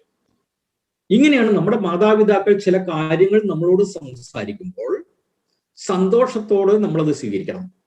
കാരണം നമ്മുടെ മനസാക്ഷിയാണ് അവർ സംസാരിക്കുന്നത് നമ്മുടെ മനസാക്ഷി കൂടെയാണത്. അവരുടെ സ്വരം, മനസാക്ഷിയുടെ സ്വരമാണ് നമ്മുടെ മാതാപിതാക്കളുടെ സ്വരം എന്ന് പറയുന്നത്. അപ്പോൾ അവർ പറയുന്നത് നമ്മൾ സ്വീകരിക്കാനായിട്ട് തയ്യാറാകണം. നമുക്ക് പലപ്പോഴും അതൊരു വിഷമമുള്ള കാര്യമാണ്. പ്രത്യേകിച്ച് ഇപ്പോഴത്തെ തലമുറയിൽ മാതാപിതാക്കളോട് മല്ലിടിക്കുന്ന ഒരു യുവതലമുറയാണ് നമ്മൾ കാണുന്നത്. ഞാൻ എൻ്റെ ജനിച്ച നാടൊക്കെ പറഞ്ഞു.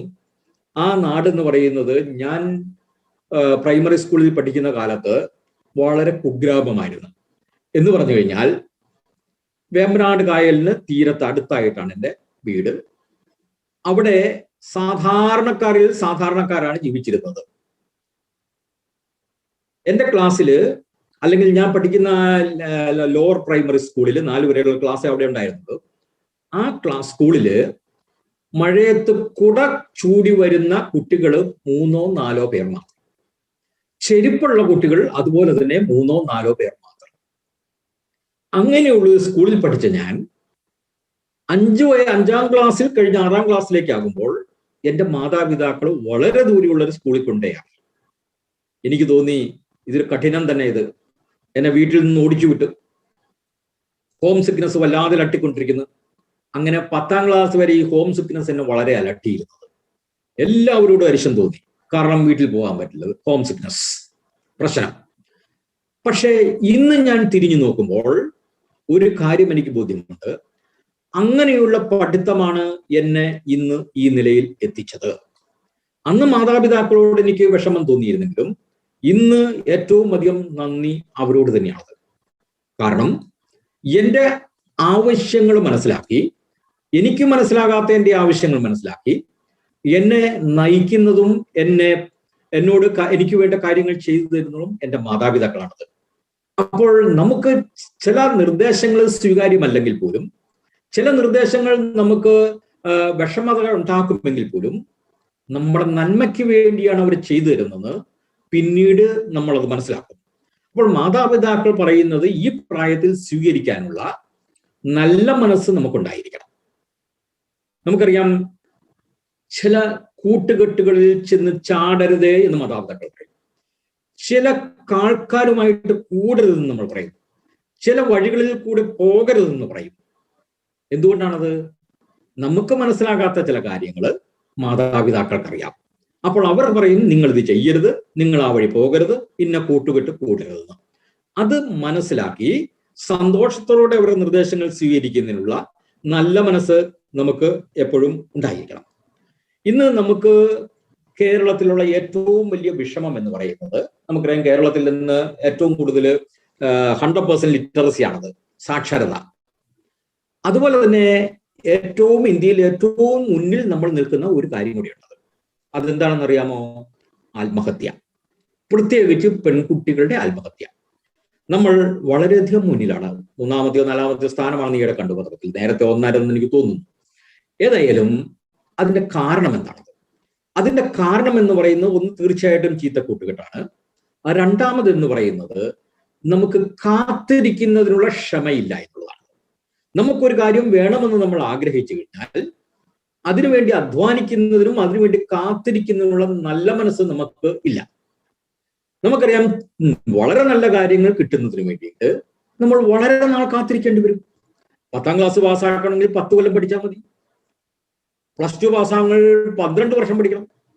അതല്ല ഏതെങ്കിലും പ്രൊഫഷണൽ കോഴ്സ് വേണമെങ്കിൽ ചിലപ്പോൾ 12, 5, 14, 17 വർഷം പഠിക്കേണ്ടി വരും. പോസ്റ്റ് ഗ്രാജുവേഷൻ വേണമെങ്കിൽ അത് കൂടുതൽ പഠിക്കണം. ഡോക്ടറേറ്റ് പഠിക്കണമെങ്കിൽ അത് കൂടുതൽ പഠിക്കണം. അപ്പോൾ എത്രമാത്രം നിങ്ങൾ കാത്തിരിക്കുന്നോ അത്രമാത്രം ഉയരത്തിലേക്കാണ് നിങ്ങൾ എത്തുന്നത്. അപ്പോൾ ഇമ്മീഡിയറ്റ് ആയിട്ട് ഉടനടി നമുക്ക് കിട്ടുന്ന ചില ഗുണങ്ങൾ അത് സന്തോഷം നൽകുമെങ്കിലും അതിനേക്കാൾ ഉപരി നമ്മൾ കഠിനാധ്വാനം ചെയ്ത് കാത്തിരുന്ന ചില കാര്യങ്ങൾ നമുക്ക് കിട്ടുമ്പോൾ അതിലൊക്കെ എത്രയോ സന്തോഷപ്രദമായിട്ടുള്ള ഒന്നാണത്. അപ്പോൾ കാത്തിരിക്കുന്നതിനുള്ള ക്ഷമ, മാതാപിതാക്കൾ പറയുന്നത് കേട്ടിരുന്ന് കാത്തിരുന്ന് നേടിയെടുക്കാനുള്ള ക്ഷമ നമുക്കുണ്ടായിരിക്കണം എന്നുള്ളതാണ് നമുക്ക് ഏറ്റവും പ്രധാനപ്പെട്ട ഒരു കാര്യം എന്ന് പറയുന്നത്. നമുക്കറിയാം, ജീവിതത്തില് നമുക്ക് വളരെയധികം ഉയർന്നു പോയിട്ടുള്ള പല വ്യക്തികളെയും നമുക്ക് കാണാൻ സാധിക്കും. ഇവരുടെയൊക്കെ ചരിത്രം നമ്മൾ നോക്കുകയാണെങ്കിൽ ഇവരെല്ലാവരും ബുദ്ധിയിൽ കേമന്മാരായിരുന്നില്ലത്. ആവറേജ് സ്റ്റുഡൻസ് ആയിരുന്നിട്ടുള്ളവര്, അല്ലെങ്കിൽ അതിലും താഴെ ഉണ്ടായിരുന്നിട്ടുള്ളവര് സമൂഹത്തിൽ വളരെ ഉയർന്ന നിലയിലെത്തിയിരിക്കുന്നത് നമുക്ക് കാണാൻ സാധിക്കും. എന്തുകൊണ്ടാണ് അവരങ്ങനെ എത്തിയത്? അവർ ബുദ്ധി കൊണ്ടല്ല അവരെത്തിയത്. അവരെത്തിയിരിക്കുന്നത് കഠിനാധ്വാനം കൊണ്ടാണ്. അവരെത്തിയിരിക്കുന്നത് അവരുടെ കഠിനാധ്വാനം കൊണ്ടാണ്. അപ്പോൾ നമുക്ക് ബുദ്ധിയല്ല നമുക്ക് അളവുകോൽ എന്ന് പറയുന്നത്.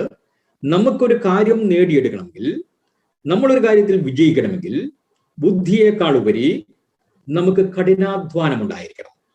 പക്ഷെ ഇതിലൊക്കെ ഉപരിയായി നമുക്ക് എന്തുണ്ടാകണം? നമുക്ക് ഈശ്വരനിൽ വിശ്വസിക്കുന്നവരാണെങ്കിൽ ഈശ്വരാനുഗ്രഹം, അതിനു തുല്യമായിട്ടുള്ള മാതാപിതാക്കളുടെ അനുഗ്രഹം, അതിനു തുല്യമായിട്ടുള്ള ഗുരുക്കന്മാരുടെ അനുഗ്രഹം, ഇവ ഒന്നിച്ചു ചേരുമ്പോഴാണ് നമുക്ക് സത്യത്തിൽ വിജയം കിട്ടുന്നത്. അല്ലാതെ ബുദ്ധി കൂടുതലുള്ളത് കൊണ്ടൊന്നും അല്ലത്. ബുദ്ധി കുറഞ്ഞ വളരെയധികം പേർ വളരെയധികം ഉയരത്തിലെത്തിയിരിക്കുന്നത് നമ്മുടെ ജീവിതത്തിൽ സർവ്വസാധാരണമായിട്ട് നമുക്ക് കാണാൻ സാധിക്കും. ഫസ്റ്റ് റാങ്ക് മേടിച്ചിട്ടുള്ള ഒരാൾ വരത്താഴെ കിടക്കുന്നതും, അതല്ലാതെ പാസ്സായിട്ടുള്ള വളരെ ഉയരത്തിലെത്തുന്നതും, ഇതെല്ലാം നമുക്ക് നിത്യേന എന്ന് പറയുന്നത് നമ്മൾ കാണുന്ന കാര്യമാണ്. അപ്പോൾ ഒരു കാര്യം ഓർക്കുക, നമ്മൾ ഈശ്വരാനുഗ്രഹം, മാതാപിതാക്കളുടെ അനുഗ്രഹം, അധ്യാപകരുടെ അനുഗ്രഹം, അതിനൊപ്പം കഠിനാധ്വാനവും, ഇതാണ് വിജയത്തിന്റെ മന്ത്രം എന്ന് പറയുന്നത്. ഇതാണ് അതിന്റെ സൂത്രവാക്യം എന്ന് പറയുന്നത്. അല്ലാതെ എല്ലാവർക്കും ഒരുപോലെയുള്ള കഴിവ് ഇല്ല, ഒരുപാട് കഴിവുള്ളവർ മാത്രമേ ഉയരത്തിലെത്തുന്നു നമ്മൾ വിചാരിക്കുകയും ചെയ്യരുത്. ഞാൻ സ്കൂളിൽ പഠിക്കുന്ന കാലത്ത്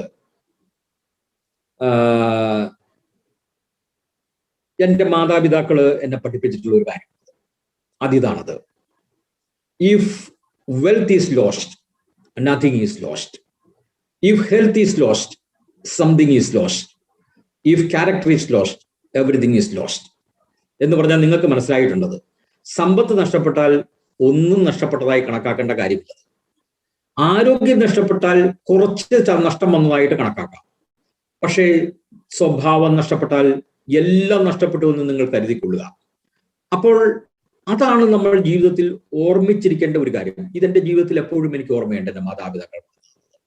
അതുകൊണ്ട് തന്നെ ഈ സ്വഭാവ വൈശിഷ്ട്യം നിലനിർത്തുന്നതിന് പ്രതികൂല സാഹചര്യങ്ങളിലും ഒരാൾ ശ്രമിക്കും. മാതാപിതാക്കൾ ഇങ്ങനെ പറഞ്ഞു തരികയാണെങ്കിൽ നമുക്കെല്ലാവർക്കും ഒരു സ്വപ്നമാണ്.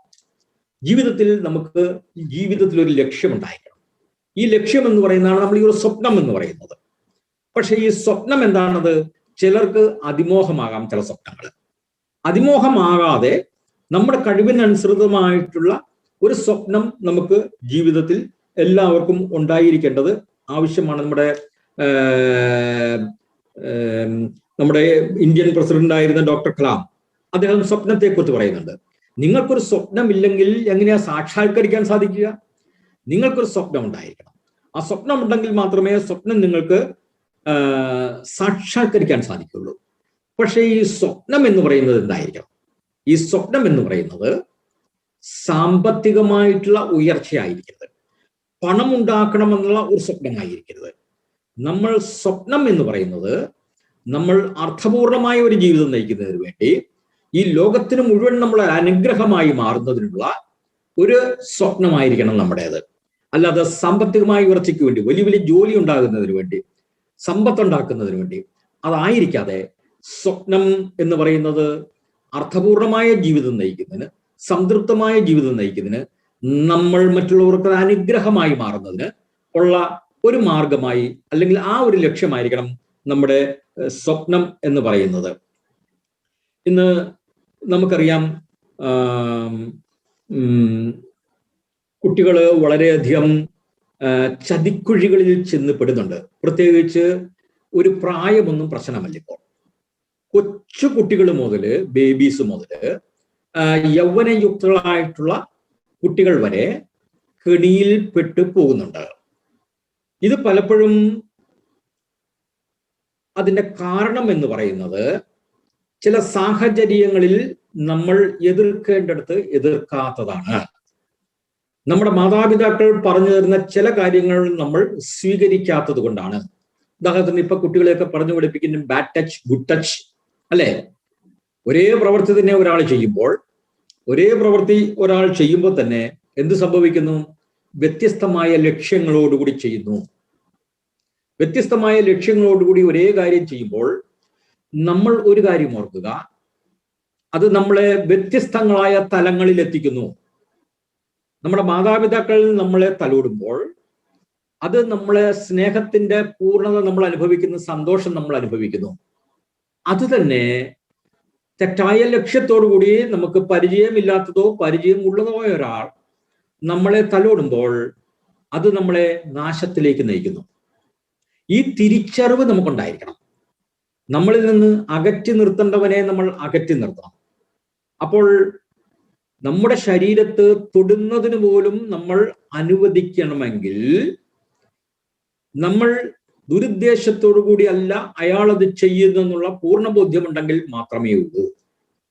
ഏത് പ്രായത്തിലുള്ള കുട്ടികളെയും അന്യരായിട്ടുള്ള ഒരാളോ പരിചയമുള്ള ഒരാളോ ആവശ്യത്തിൽ കൂടുതൽ, അർഹിക്കുന്നതിൽ കൂടുതൽ അടുക്കുന്നതിന്, ശരീരവുമായി അടുക്കുന്നതിന് നമ്മൾ ഒരു കാലത്തും കുട്ടികൾ അനുവദിക്കാൻ പാടില്ല.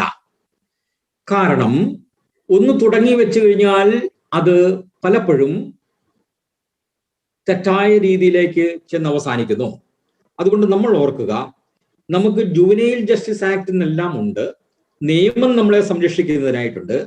പക്ഷേ ഈ നിയമത്തിന്റെ സംരക്ഷണം നമുക്ക് കിട്ടണമെങ്കിൽ നമ്മൾ തന്നെ ചില ജീവിത രീതികൾ നമ്മൾ പാലിച്ചിരിക്കണം. അതിൽ പ്രധാനപ്പെട്ട ഒന്നാണ്, നമ്മൾ അന്യരുമായിട്ട് ഇടപെടുമ്പോൾ നമ്മൾ മാതാപിതാക്കളുടെ നിയന്ത്രണത്തിൽ നിൽക്കുന്നവരായിരിക്കണം. അവരുടെ നിയന്ത്രണങ്ങളുടെ ചരട് പൊട്ടിച്ചിട്ട് അതിനെ മറികടന്ന് പോകുന്നതിന് നമ്മൾ ഒരിക്കലും ശ്രമിക്കരുത്. അതുകൊണ്ട് നിയമം പാലിക്കണമെങ്കിൽ അതിന്റെ അടിസ്ഥാനം എന്ന് പറയുന്നത് വീടുകളിൽ നിന്നും മാതാപിതാക്കൾ തരുന്ന നിർദ്ദേശങ്ങളാണ്. ആ നിർദ്ദേശങ്ങൾ സന്തോഷത്തോടെ നമ്മൾ സ്വീകരിക്കുമ്പോൾ നമ്മൾ ഇതുപോലുള്ള ചതിക്കുഴികളിൽ ചെന്ന് പെടാതിരിക്കാൻ നമ്മളെ സഹായിക്കുമെന്നുള്ള യാഥാർത്ഥ്യം നമ്മൾ മനസ്സിലാക്കുക. സമയം വളരെയധികമായി എന്നെനിക്കറിയാം, ഞാൻ നിർത്തുകയാണത്. ഇത് കൂടുതൽ സമയം എനിക്ക് അനുവദിച്ചിട്ടില്ല, അതുകൊണ്ട് നിർത്തിയാണ്. ഒരു കാര്യം ഒരു പ്രാവശ്യം കൂടെ ഞാൻ ആവർത്തിച്ച് നിങ്ങളോട് പറയുന്നു. മാതാപിതാക്കൾ എന്നെ പഠിപ്പിച്ച കാര്യം, if wealth is lost, nothing is lost. If health is lost, something is lost. If character is lost, everything is lost. ദൈവം, ഈശ്വരൻ നിങ്ങളെ എല്ലാവരെയും സമൃദ്ധമായി അനുഗ്രഹിക്കട്ടെ. Thank you very much. ഇങ്ങനെ ഒരു അവസരം തന്ന ഡോക്ടർ കൈലാസനാഥ വിളക്കൻ ടീമിനും എല്ലാവർക്കും വളരെ നന്ദി. അഡ്വക്കേറ്റ് ബാബുരാജ് അക്ഷമനായിട്ടിരിക്കുന്നു, അദ്ദേഹം ഉടനെ തന്നെ ക്ലാസ് എടുക്കുന്നതാണ്. Thank you very much. എല്ലാ അധ്യാപകർക്കും, മാതാപിതാക്കൾക്കും, കുട്ടികൾക്കും വളരെ നന്ദി. Thank you, sir, for your rich and informative speech. Thank you for sharing your valuable insights about law and interlinking it with morality and thereby motivating the young minds. Thank you, sir. Now, we are moving on to the theme of the session, Juvenile Justice Administration Dimensions. I most respectfully invite Learned Advocate Shri Baburaj BA. Sir, please.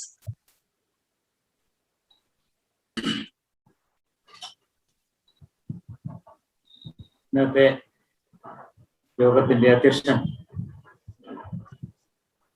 Supreme കോടതിയിലെ senior അഭിഭാഷകൻ doctor KP കൈലാസനാഥപിള്ള അവരുകളെ, ഈ സായം സന്ധ്യയിൽ അതിമനോഹരമായ ഒരു മുഖ്യ പ്രഭാഷണം നടത്തിയ ആദരണീയനായ ജസ്റ്റിസ് എബ്രഹാം മാത്യു അവരുകളെ, MBM ഹൈസ്കൂളിന്റെ principal Shri Saji John, MBM higher secondary സ്കൂളിലെ ഊർജ്ജസ്വലരായ അധ്യാപക അനധ്യാപകരെ, കുട്ടികളെ, രക്ഷകർത്താക്കളെ, CG3 എന്ന മഹത്തായ പ്രസ്ഥാനത്തിന്റെ പ്രിയപ്പെട്ട പ്രവർത്തകർ, എബ്രഹാം മാത്യു സാറിന്റെ മനോഹരമായ ഒരു പ്രഭാഷണത്തിന് ശേഷം കുട്ടികളുടെ നിയമത്തെ പറ്റി ഒരു ക്ലാസ് എടുക്കുമ്പോൾ ഞാൻ വളരെയധികം സൂക്ഷിക്കേണ്ടിയിരിക്കുന്നു. കാരണം വാക്കുകൾ കൊണ്ട് അമ്മാനമാടിക്കൊണ്ടാണ് എബ്രഹാം മാത്യു സാർ നിർത്തിയത്. നമ്മള് ഇന്നത്തെ വിഷയം എന്തായാലും CG3യുടെ പ്രവർത്തനത്തെ കുറിച്ചോ കുട്ടികള് നിയമം അറിഞ്ഞിരിക്കേണ്ട ആവശ്യകതകളെ കുറിച്ചൊന്നും ഇനി ഞാൻ ആവർത്തിക്കുന്നില്ല. അതൊക്കെ ഉദാഹരണ സഹിതം എബ്രഹാം മാത്യു സാർ പറഞ്ഞു. ഇന്നത്തെ വിഷയം കുട്ടികളുടെ കുറ്റകൃത്യത്തെ പറ്റിയാണ്. ഡെലിക്വൻസി അല്ലെ? ആരാണ് ഈ കുട്ടി അല്ലെങ്കിൽ ചൈൽഡ് എന്ന് പറഞ്ഞാൽ ആരാണ്? നമ്മുടെ നിയമത്തില് ചൈൽഡ് എന്ന് പറയുന്നതിന്റെ ഒരു നിർവചനം പലപ്പോഴും പല വയസ്സിന്റെ കാര്യത്തിൽ ഒരുപാട് വ്യത്യസ്തമായ നിർവചനങ്ങളുണ്ട്. 1961 അപ്രന്റീസ് ആക്ട്, അതില് 14 വയസ്സിന് താഴെയുള്ള ആളുകളെ അപ്രന്റീസായി നിർത്തുന്നതിലൊക്കെയുള്ള നിയമം മൂലം നിരോധിച്ചിരുന്നു. അത് കഴിഞ്ഞ് ഫാക്ടറീസ് ആക്ട് 1941 അവിടെ 14 വയസ്സിന് താഴെയുള്ള ആളുകളെ ജോലി ചെയ്യിക്കുന്നതിൽ നിരോധിച്ചിരുന്നു. എന്നാൽ 15നും 18നും ഇടയ്ക്കുള്ള ആളുകളെ ചില നിബന്ധനകൾക്ക് വിധേയമായി ജോലി ചെയ്യാൻ അനുവദിച്ചിരുന്നു. 17 വയസ്സ് വരെയുള്ളവരെ രാത്രിയിൽ ജോലി ചെയ്യിക്കാൻ പാടില്ല. ഇങ്ങനെയുള്ള ഒരുപാട് റെസ്ട്രിക്ഷൻസ് ഉണ്ടായിരുന്നു. അത് കഴിഞ്ഞ് നമ്മുടെ ഖനി നിയമം വന്നു. അവിടെയും വയസ്സനുസരിച്ചുള്ള ചില റെസ്ട്രിക്ഷൻസ് ഉണ്ടായിരുന്നു. അതിനുശേഷം നമ്മുടെ മോട്ടോർ വാഹന നിയമം. പക്ഷെ ഏറ്റവും പ്രാധാന്യം അർഹിക്കുന്നത് 1972 കേരള ഗവൺമെന്റ് ഉണ്ടാക്കിയ ചിൽഡ്രൻസ് ആക്ട്, കുട്ടികളുടെ നിയമം. അതില് പെൺകുട്ടിക്ക് 18 വയസ്സും ആൺകുട്ടിക്ക് 16 വയസ്സുമായിരുന്നു കുട്ടി എന്ന് പറയുന്ന, ചൈൽഡ് എന്ന് പറയുന്ന നിർവചനത്തിനകത്ത് ഉൾപ്പെടുത്തിയിരുന്നു. പക്ഷെ ഇങ്ങനെ വ്യത്യസ്തമായ നിയമങ്ങളൊക്കെ ഉണ്ടായിട്ടും കുട്ടികളുടെ സംരക്ഷണത്തിനോ കുട്ടികൾക്കെതിരെയുള്ള കുറ്റകൃത്യങ്ങൾക്കോ ഒക്കെ മതിയായ പരിഹാരം കാണാൻ ഇവിടുത്തെ ഭരണകൂടത്തിന് കഴിയാതെ വന്നൊരു സാഹചര്യവും നിലവിലുണ്ടായിരുന്നു. സമൂഹം ഫാസ്റ്റായി മാറുന്നതനുസരിച്ച് കുറ്റകൃത്യങ്ങളുടെ വ്യാപ്തിയൊക്കെ മാറുന്നു എന്ന് നമ്മളൊക്കെ പറയാറുണ്ട്. ഈ സമയത്താണ് സുപ്രീം കോടതിയിലെ പ്രഗത്ഭനായ ഒരു അഭിഭാഷകൻ MC മേത്ത, നിങ്ങൾക്കറിയാം, എവിടെയൊക്കെ സമൂഹത്തില് ദുഷ്ടശക്തികൾ നടമാടിയിരുന്നു, അല്ലെങ്കിൽ കുറ്റകൃത്യങ്ങൾ, അല്ലെങ്കിൽ സമൂഹത്തിൽ തിന്മകൾ നിറഞ്ഞിരിക്കുമ്പോഴൊക്കെ അതിനെതിരെ ശക്തമായി പോരാടുന്ന വർഗമാണ് അഭിഭാഷക വർഗം. അത് ഇന്ത്യൻ സ്വാതന്ത്ര്യ സമരം മുതൽ നമ്മൾ എടുത്താൽ ഏത് കാര്യത്തിൽ മുൻപന്തിയിൽ ഉണ്ടായിരുന്നത് അഭിഭാഷകർ തന്നെയായിരുന്നു. അങ്ങനെ MC മേത്ത അദ്ദേഹം ഒരു ദിവസം നമ്മുടെ തമിഴ്നാട്ടില് ശിവകാശി എന്ന് പറയുന്ന ഒരു സ്ഥലത്തേക്ക് പോയപ്പോ അവിടെ 4ഉം 5ഉം വയസ്സ് പ്രായമുള്ള കുട്ടികൾ പടക്ക നിർമ്മാണത്തിൽ ഏർപ്പെട്ടിരിക്കുന്ന ഒരു സാഹചര്യം അദ്ദേഹം കണ്ടു. അത് മാത്രവുമല്ല, അതിന്റെ തൊട്ടടുത്ത് പടക്ക് നിർമ്മിക്കുന്നതിന്റെ തൊട്ടടുത്ത് തന്നെ തീപ്പെട്ടി നിർമ്മിച്ചുകൊണ്ടിരിക്കുന്ന കാര്യവും അദ്ദേഹം നിർമ്മിച്ചു. ആലോചിച്ച് നോക്കും, പടക്കും തീപ്പെട്ടിയും അടുത്തടുത്ത് നിർമ്മിക്കുന്ന ഒരു സമ്പ്രദായം. ഏറ്റവും കൊച്ചുകുട്ടികൾ 5ഉം 6ഉം വയസ്സുള്ള കുട്ടികളൊക്കെ ഈ ജോലിയിൽ ഏർപ്പെട്ടിരിക്കുന്നു. സ്വാഭാവികമായും അവരുടെ പോവർട്ടി, അവരുടെ ദാരിദ്ര്യം തന്നെ ആയിരിക്കണം അതിന് കാരണം. അപ്പൊ അങ്ങനെ അദ്ദേഹം സുപ്രീം കോടതിയിൽ ഒരു കേസ് കൊടുത്തു, ഇങ്ങനെ കുട്ടികളിലെ ജോലി ചെയ്യിക്കുന്നതിന് എതിരെയുള്ള പ്രവർത്തനത്തിന്റെ ഭാഗമായിട്ട്. അപ്പൊ അതില് ബഹുമാനപ്പെട്ട സുപ്രീം കോടതി 1984 ഒരു വിധിന്യായം പുറപ്പെടുവിക്കുമ്പോൾ വിധിന്യായത്തിൽ ഒരു കവിതയും കൂടെ കോട്ട് ചെയ്താണ് വിധിന്യായം വന്നത്. ഞാൻ ശിശുവാകുന്നു, ലോകം മുഴുവൻ എന്റെ വരവിനായി കാത്തിരിക്കുന്നു, നാളെ ഞാൻ എന്താണോ അതാണ് നാളത്തെ ലോകം. അപ്പൊ ശിശുക്കളാണ് നാളത്തെ ലോകത്തെ നിയന്ത്രിക്കുന്നത് എന്നുള്ള യാഥാർത്ഥ്യത്തോടു കൂടി പെരുമാറാൻ ഉതകുന്ന രീതിയിലുള്ളൊരു വിധിന്യായം 1984 സുപ്രീം കോടതി പ്രഖ്യാപിച്ചു. തൊട്ടടുത്ത ദിവസങ്ങളിൽ തന്നെ ജയിലിൽ കഴിയുന്ന കൊച്ചുകുട്ടികളെ ഒരു സാമൂഹ്യ പ്രവർത്തകയായിരുന്ന ഷീല ബോൾസ് അവര് ഇന്ത്യയിലെ ജയിലുകൾ മുഴുവൻ സന്ദർശിച്ചപ്പോൾ വികലാംഗരായ കുട്ടികള്, അതുപോലെ ദാരിദ്ര്യം അനുഭവിച്ചിരിക്കുന്ന എല്ലും തോലുമായിരിക്കുന്ന കുട്ടികളൊക്കെ സ്ഥിരം കുറ്റവാളികളോടൊപ്പം ശിക്ഷ അനുഭവിക്കുന്ന ഒരു സാഹചര്യം മനസ്സിലാക്കി ഇന്ത്യൻ ജയിലുകളിൽ മുഴുവൻ നിറഞ്ഞു നിൽക്കുന്ന കുട്ടികളെ മുഴുവൻ പുറത്തിറക്കേണ്ടത് കാലഘട്ടത്തിന്റെ ആവശ്യമാണ്. ശിക്ഷ എന്ന് പറയുന്നത് ഒരാളിനെ നന്നാക്കാനുള്ള മാർഗമാണ്. അപ്പൊ കുട്ടികൾക്ക് റിഹാബിലിറ്റേഷൻ ആണ് വേണ്ടത് എന്നൊക്കെ പറഞ്ഞ് ഈ ഷീല ബോർസ് സുപ്രീം കോടതിയെ സമീപിച്ചപ്പോൾ 1985 സുപ്രീം കോടതി ഇതിനനുസരണമായ ഒരു നിയമം ഉണ്ടാക്കണം എന്നുള്ള നിർദ്ദേശത്തോടു കൂടി ഒരു വിധി പ്രഖ്യാപിച്ചപ്പോഴാണ് നമ്മുടെ ഭരണകൂടത്തിന് വേറെ ഗത്യന്തരമില്ലാതെ 1986 ആദ്യമായി ഇന്ത്യയിൽ ആകമാനം നിലനിൽക്കുന്ന രീതിയിൽ ഒരു ബാലനീതി നിയമം, ജുവനൈൽ ജസ്റ്റിസ് ആക്ട് 1986 ഉണ്ടാകുന്നു. ഞാൻ നേരത്തെ പറഞ്ഞു, നമ്മുടെ കേരളത്തിൽ മുമ്പ് ഒരു നിയമം ഉണ്ടായിരുന്നു 72. ആ നിയമത്തിന്റെ ചുവട് ഏകദേശം അതിൽ പറയുന്ന നിർവചനം തന്നെയാണ് 86 ബാലനീതി നിയമത്തില് ഇന്ത്യൻ പാർലമെന്റ് പാസാക്കിയ നിയമത്തിൽ പറഞ്ഞിരുന്നത്. എന്ന് പറഞ്ഞാൽ കുട്ടി എന്ന് പറയുന്ന ഡെഫിനിഷനില് ആൺകുട്ടിക്ക് 16 വയസ്സും പെൺകുട്ടിക്ക് 18 വയസ്സും. അപ്പോൾ അതിനകത്ത് ഒരുപാട് അവകാശങ്ങളും ആ കുട്ടികളെ സംരക്ഷിക്കുന്ന കാര്യങ്ങളും ഒക്കെ 1986 നിയമത്തിൽ പറഞ്ഞുപോയി. പക്ഷെ പലപ്പോഴും സമൂഹത്തില് ഒരുപാട് വിമർശനങ്ങൾ വന്നു. ഈ ആൺകുട്ടി പെൺകുട്ടി എന്നുള്ള വിവേചനം വേണ്ട, ആ വയസ്സ് ഏകീകരിക്കണം എന്നൊക്കെ തുടങ്ങി ഒരുപാട് കാര്യങ്ങൾ വന്നു. ഒടുവിൽ ആ നിയമത്തിൽ ഒരുപാട് മാറ്റങ്ങൾ വന്നു. 2000 മറ്റൊരു നിയമം വന്നു. അതിന് 2006 11 അമെന്റ്മെന്റുകൾ ഉണ്ടായി. ഏറ്റവും ഒടുവിൽ 2015 ഇന്ത്യൻ പാർലമെന്റ് പാസാക്കിയ ബാലനീതി നിയമം, അല്ലെങ്കിൽ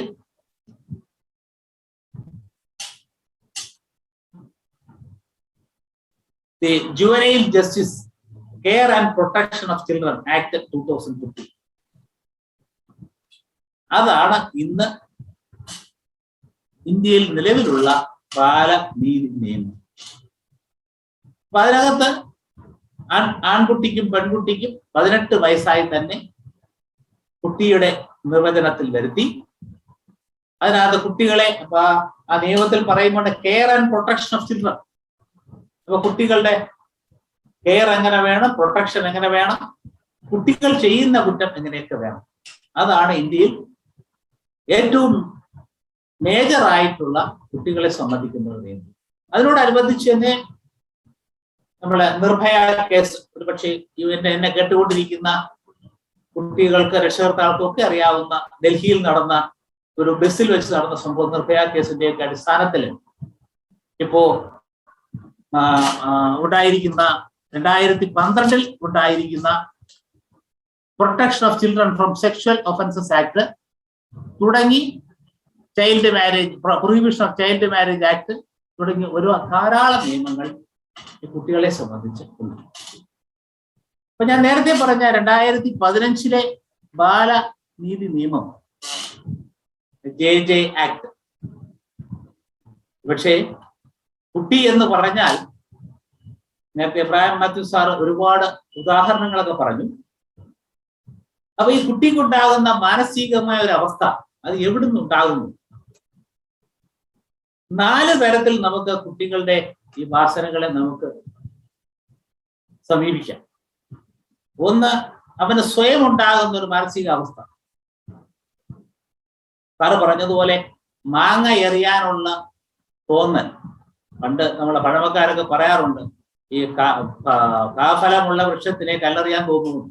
റോഡേ പോകുമ്പോൾ മാങ്ങ ഇങ്ങനെ ഒരുപാട് തൂങ്ങി നിൽക്കുന്ന കാണുമ്പോൾ ഒരു കുട്ടിക്ക് കല്ലെറിയാൻ തോന്നുന്ന ഒരു അവന്റെ സ്വയം മനസ്സിൽ തോന്നുന്ന ഒരു അവസ്ഥ, അതൊരു പക്ഷേ അവന്റെ ബയോളജിക്കലായിട്ടും അല്ലെങ്കിൽ സൈക്കോളജിക്കലായിട്ടുള്ള ആസ്പെക്റ്റ് ആയിരിക്കും.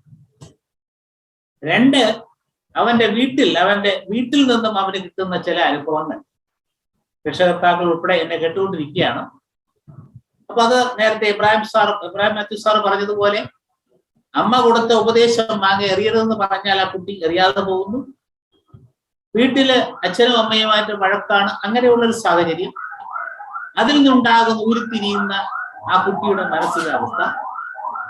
3 എന്ന് പറയുന്നത് അവന് സ്വയം തോന്നി, അവന്റെ വീട്ടിൽ നിന്നുണ്ടായ സാഹചര്യം. ഇത് രണ്ടും കൊണ്ട് അവൻ ആദ്യമായിട്ട് അവന്റെ ഒരു സോഷ്യൽ ഒരു ഇടപെടൽ വരുന്നത് അവൻ പഠിക്കുന്ന വിദ്യാലയത്തിലേക്കായിരിക്കും. അപ്പൊ വിദ്യാലയത്തിലായിട്ട് അവന് കിട്ടുന്ന സാഹചര്യം, അത് കഴിഞ്ഞാൽ 4മതായി അവൻ സമൂഹത്തിൽ കിട്ടുന്ന ഒരു സാഹചര്യം.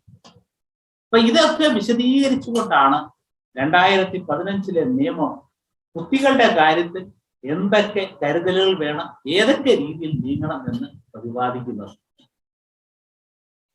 ഇപ്പോ സാധാരണ നമ്മുടെ ക്രിമിനൽ കേസുകൾ നിങ്ങളൊക്കെ പത്രങ്ങളിലൂടെയൊക്കെ വായിച്ചിരിക്കും. ഒരു ആള് മറ്റൊരാളിനെ അടിച്ചാൽ അടി കൊണ്ടയാള് ആദ്യം പോകുന്നത് പോലീസ് സ്റ്റേഷനിലേക്കാണ്. ഇപ്പൊ പോലീസ് സ്റ്റേഷനിൽ പോയാൽ ആദ്യമായി FIR, ഫസ്റ്റ് ഇൻഫർമേഷൻ റിപ്പോർട്ട് എന്ന് പറയുന്ന FIS എടുത്തിട്ട് അതിന്മേലൊരു ഫസ്റ്റ് ഇൻഫർമേഷൻ റിപ്പോർട്ട് തയ്യാറാക്കി അത് കോടതിയിൽ കൊടുക്കും. ആ കോടതിയിൽ പ്രതിസ്ഥാനത്ത് നിർത്തുന്നത് ഗോപാലൻ മകൻ രാമചന്ദ്രൻ, അയാളുടെ അഡ്രസ് ഉൾപ്പെടെ കൊടുത്ത് കോടതിയിൽ. പക്ഷേ ഒരു കുട്ടി 18 വയസ്സിന് താഴെയുള്ള ഒരു കുട്ടിയാണ് മറ്റൊരാളെ അടിച്ചാൽ ഈ 2015 നിയമം പറയുന്നത് ആ കുട്ടിക്കെതിരെ FIR രജിസ്റ്റർ ചെയ്യാൻ പാടില്ല. കാരണം അവൻ കുട്ടിയാണ് എന്നുള്ളത് കൊണ്ട് തന്നെയാണ്. അപ്പൊ അവന്റെ ഒരുപക്ഷെ അവൻ കുറ്റം ചെയ്തതിന്റെ വ്യാപ്തി എന്തെന്ന് പോലും മനസ്സിലാകാത്തൊരു അവസ്ഥയിലായിരിക്കും അത് ചെയ്തത്. അപ്പൊ ആ കുട്ടിയുടെ പേരും അഡ്രസ്സും അതോടൊപ്പം ഈ എല്ലാ പോലീസ് സ്റ്റേഷനുകളിലും കുട്ടികൾക്കെതിരെയുള്ള കുറ്റകൃത്യങ്ങൾക്കും കുട്ടികൾ ചെയ്യുന്ന കുറ്റകൃത്യങ്ങൾക്കും ഒക്കെ കൈകാര്യം ചെയ്യാനായിട്ട് അസിസ്റ്റന്റ് സബ് ഇൻസ്പെക്ടർ ഓഫ് പോലീസായ ഒരാളിനെ, ASI ഒരാളിനെ ചൈൽഡ് വെൽഫെയർ പോലീസ് ഓഫീസർ എന്ന് പറഞ്ഞ ഒരാളിനെ നിയമിച്ചിട്ടുണ്ട്. നമ്മുടെ കേരളത്തില് ചൈൽഡ് പ്രൊട്ടക്ഷൻ ഓഫീസർ എന്ന് പറഞ്ഞൊരു വനിതാ പോലീസ് കോൺസ്റ്റബിളിനെ നിയമിച്ചിട്ടുണ്ട്. അപ്പോ ഈ കുട്ടിക്കെതിരെ ഒരു പരാതിയുമായി ചെന്നാല് ആ കുട്ടിക്കെതിരെ FIR എടുക്കാൻ പാടില്ല, മറിച്ച് പോലീസ് സ്റ്റേഷനിൽ സൂക്ഷിക്കുന്ന ജനറൽ ഡയറി എന്ന് പറയുന്ന ഒരു പുസ്തകമുണ്ട്. അതിനകത്ത് കുട്ടിയുടെ പേരുമൊക്കെ എഴുതിയിട്ട് ആ കുട്ടിയെ പറ്റിയുള്ള വിവരങ്ങളൊക്കെ സമ്പാദിച്ച് ഇതെല്ലാം കൂടെ കൊണ്ട് ജുവനൈൽ ജസ്റ്റിസ് ബോർഡിന്റെ മുമ്പാകെ കൊടുക്കണം. ഒരു കാര്യമുണ്ട്, ആ കുട്ടി അപ്പോഴും പ്രതിയാണ് എന്ന് പറയാൻ പാടില്ല എന്നുള്ളതാണ് ഏറ്റവും വലിയ പ്രാധാന്യം. പറയേണ്ടത് നിയമവുമായി തർക്കത്തിൽ ഏർപ്പെട്ടിരിക്കുന്ന കുട്ടി, child in conflict with law, പ്രതിയാകെന്ന് പറയാൻ പാടില്ല. അപ്പൊ അവന്റെ അവകാശങ്ങൾ അവിടെ തുടങ്ങുകയാണ്. ഒന്ന്, പ്രതിയാണെന്ന് അവനെ പറയാൻ പാടില്ല, അവനെതിരെ FIR എടുക്കാൻ പാടില്ല, അവനെ അറസ്റ്റ് ചെയ്യാൻ പാടില്ല. പിന്നെ ചെയ്യാവുന്നത് നിയമം പറയുന്നു അപ്രിഹെൻഡ് എന്ന് പറഞ്ഞാൽ പിടിക്കപ്പെട്ടവൻ എന്ന് പറയാം. അവൻ പ്രതിയല്ല, അവനെ അറസ്റ്റ് ചെയ്യാൻ പാടില്ല. ഇതിനേക്കാളും ഒക്കെ പ്രാധാന്യം, അവനെ കൈവിലങ്ങ് വയ്ക്കാൻ പാടില്ല, അവനെ ലോക്കപ്പിൽ സൂക്ഷിക്കാൻ പാടില്ല, പോലീസ് ജീപ്പിനകത്ത് പോലും അവനെ കയറ്റരുത് എന്ന് പറഞ്ഞാൽ അവന് ഇത് മാത്രമല്ല, പോലീസുകാര് യൂണിഫോമിൽ അവനെ ചോദ്യം ചെയ്യാൻ പാടില്ല. ഇന്ററോഗേഷൻ എന്ന് പറയുന്ന പോലീസിന്റെ നടപടിക്രമങ്ങൾ പാടില്ല, മറിച്ച് ഇന്റർവ്യൂ ചെയ്യുകയേ പാടുള്ളൂ. അപ്പൊ അവനെ കൊണ്ടുപോകണമെങ്കിൽ പോലീസ് വാഹനം പാടില്ല, മറ്റേതെങ്കിലും വാഹനത്തിൽ വേണം കൊണ്ടുപോകാൻ. അപ്പൊ അവനെ അപ്രിഹെൻഡ് ചെയ്തു എങ്കിൽ ആ വിവരം അവന്റെ രക്ഷകർത്താക്കളെ അറിയിക്കണം. രക്ഷകർത്താക്കളെ അറിയിച്ച് എവിടെയാണ് കൊണ്ടുപോകുന്നത് എന്നുള്ള കാര്യം പറയണം. രാത്രിയിൽ അവനെ പോലീസ് സ്റ്റേഷനിൽ സൂക്ഷിക്കാൻ പാടില്ല, യൂണിഫോം ഇട്ട് അവനെ ചോദ്യം ചെയ്യാൻ പാടില്ല, ഇന്റർവ്യൂ ചെയ്യാൻ മാത്രമേ പാടുള്ളൂ. നിയമം പറയുന്നത് അവനോട് സുഹൃത്തുക്കൾ സംസാരിക്കുന്നത് പോലെ വേണം ചെയ്യാൻ. ഇതേ നിയമം തന്നെയാണ്, ഇതേ നടപടിക്രമം തന്നെയാണ് ജുവനൈൽ ജസ്റ്റിസ് ബോർഡ് എന്ന് പറയുന്ന കുട്ടികൾ ചെയ്യുന്ന കുറ്റത്തെക്കുറിച്ച് ട്രയൽ നടത്തുന്ന ജുവനൈൽ ജസ്റ്റിസ് കോടതിയിലും അവിടെ ഇരിക്കുന്ന ജഡ്ജിയും കുട്ടിയോട് വളരെ സൗഹാർദ്ദപരമായി മാത്രമേ ഇടപെടാൻ പാടുള്ളൂ. വളരെ സൗഹാർദ്ദപരമായ ചോദ്യങ്ങൾ മാത്രമേ ചോദിക്കാവൂ. സാധാരണ കോടതിയിൽ ഉള്ളതുപോലെയൊക്കെയുള്ള ബാരിക്കേഡുകള്, ജഡ്ജി ഉയർന്ന കസേരയിൽ ഇരിക്കാൻ പാടില്ല, എല്ലാം വെച്ചാൽ ഇത് കോടതിയാണെന്ന് ആ കുട്ടിക്ക് തോന്നാൻ പാടില്ല എന്നൊക്കെ നിയമത്തിൽ എഴുതപ്പെട്ടിട്ടുണ്ട്. അപ്പോ പിന്നെ ഈ കുട്ടി കുറ്റം ചെയ്തു എന്ന് പറയാൻ പാടില്ല. എന്നാലും നമ്മൾ സാധാരണ ഭാഷയിൽ പറയുന്നത് പോലെ കുട്ടി ഒരാളെ അടിച്ചു.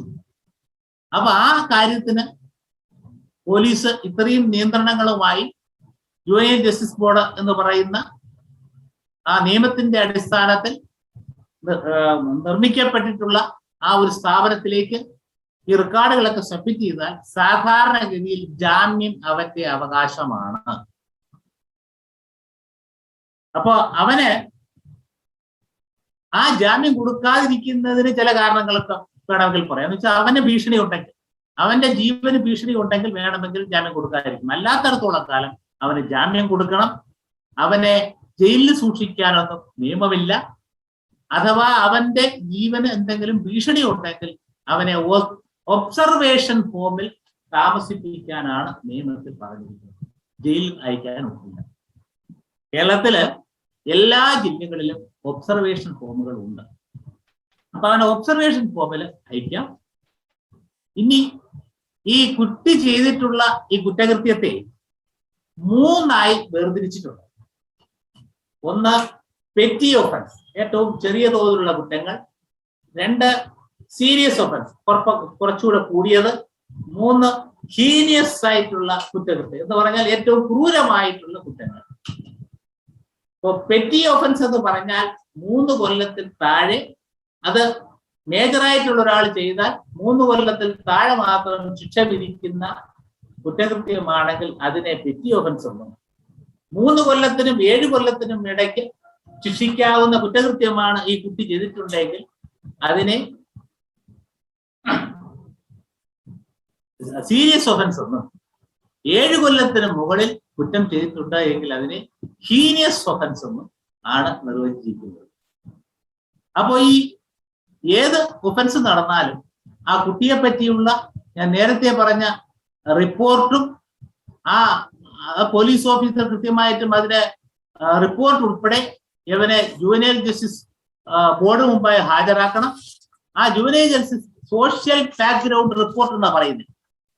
അപ്പൊ ഈ റിപ്പോർട്ടുമായിട്ട് ജുവനൈൽ ജസ്റ്റിസ് ബോർഡ് മുമ്പായി ഹാജരാക്കി കഴിഞ്ഞാൽ പെറ്റി കേസിലും സീരിയസ് കേസുകളിലും ജുവനൈൽ ജസ്റ്റിസ് ബോർഡാണ് വിചാരണ നടത്തേണ്ടത്.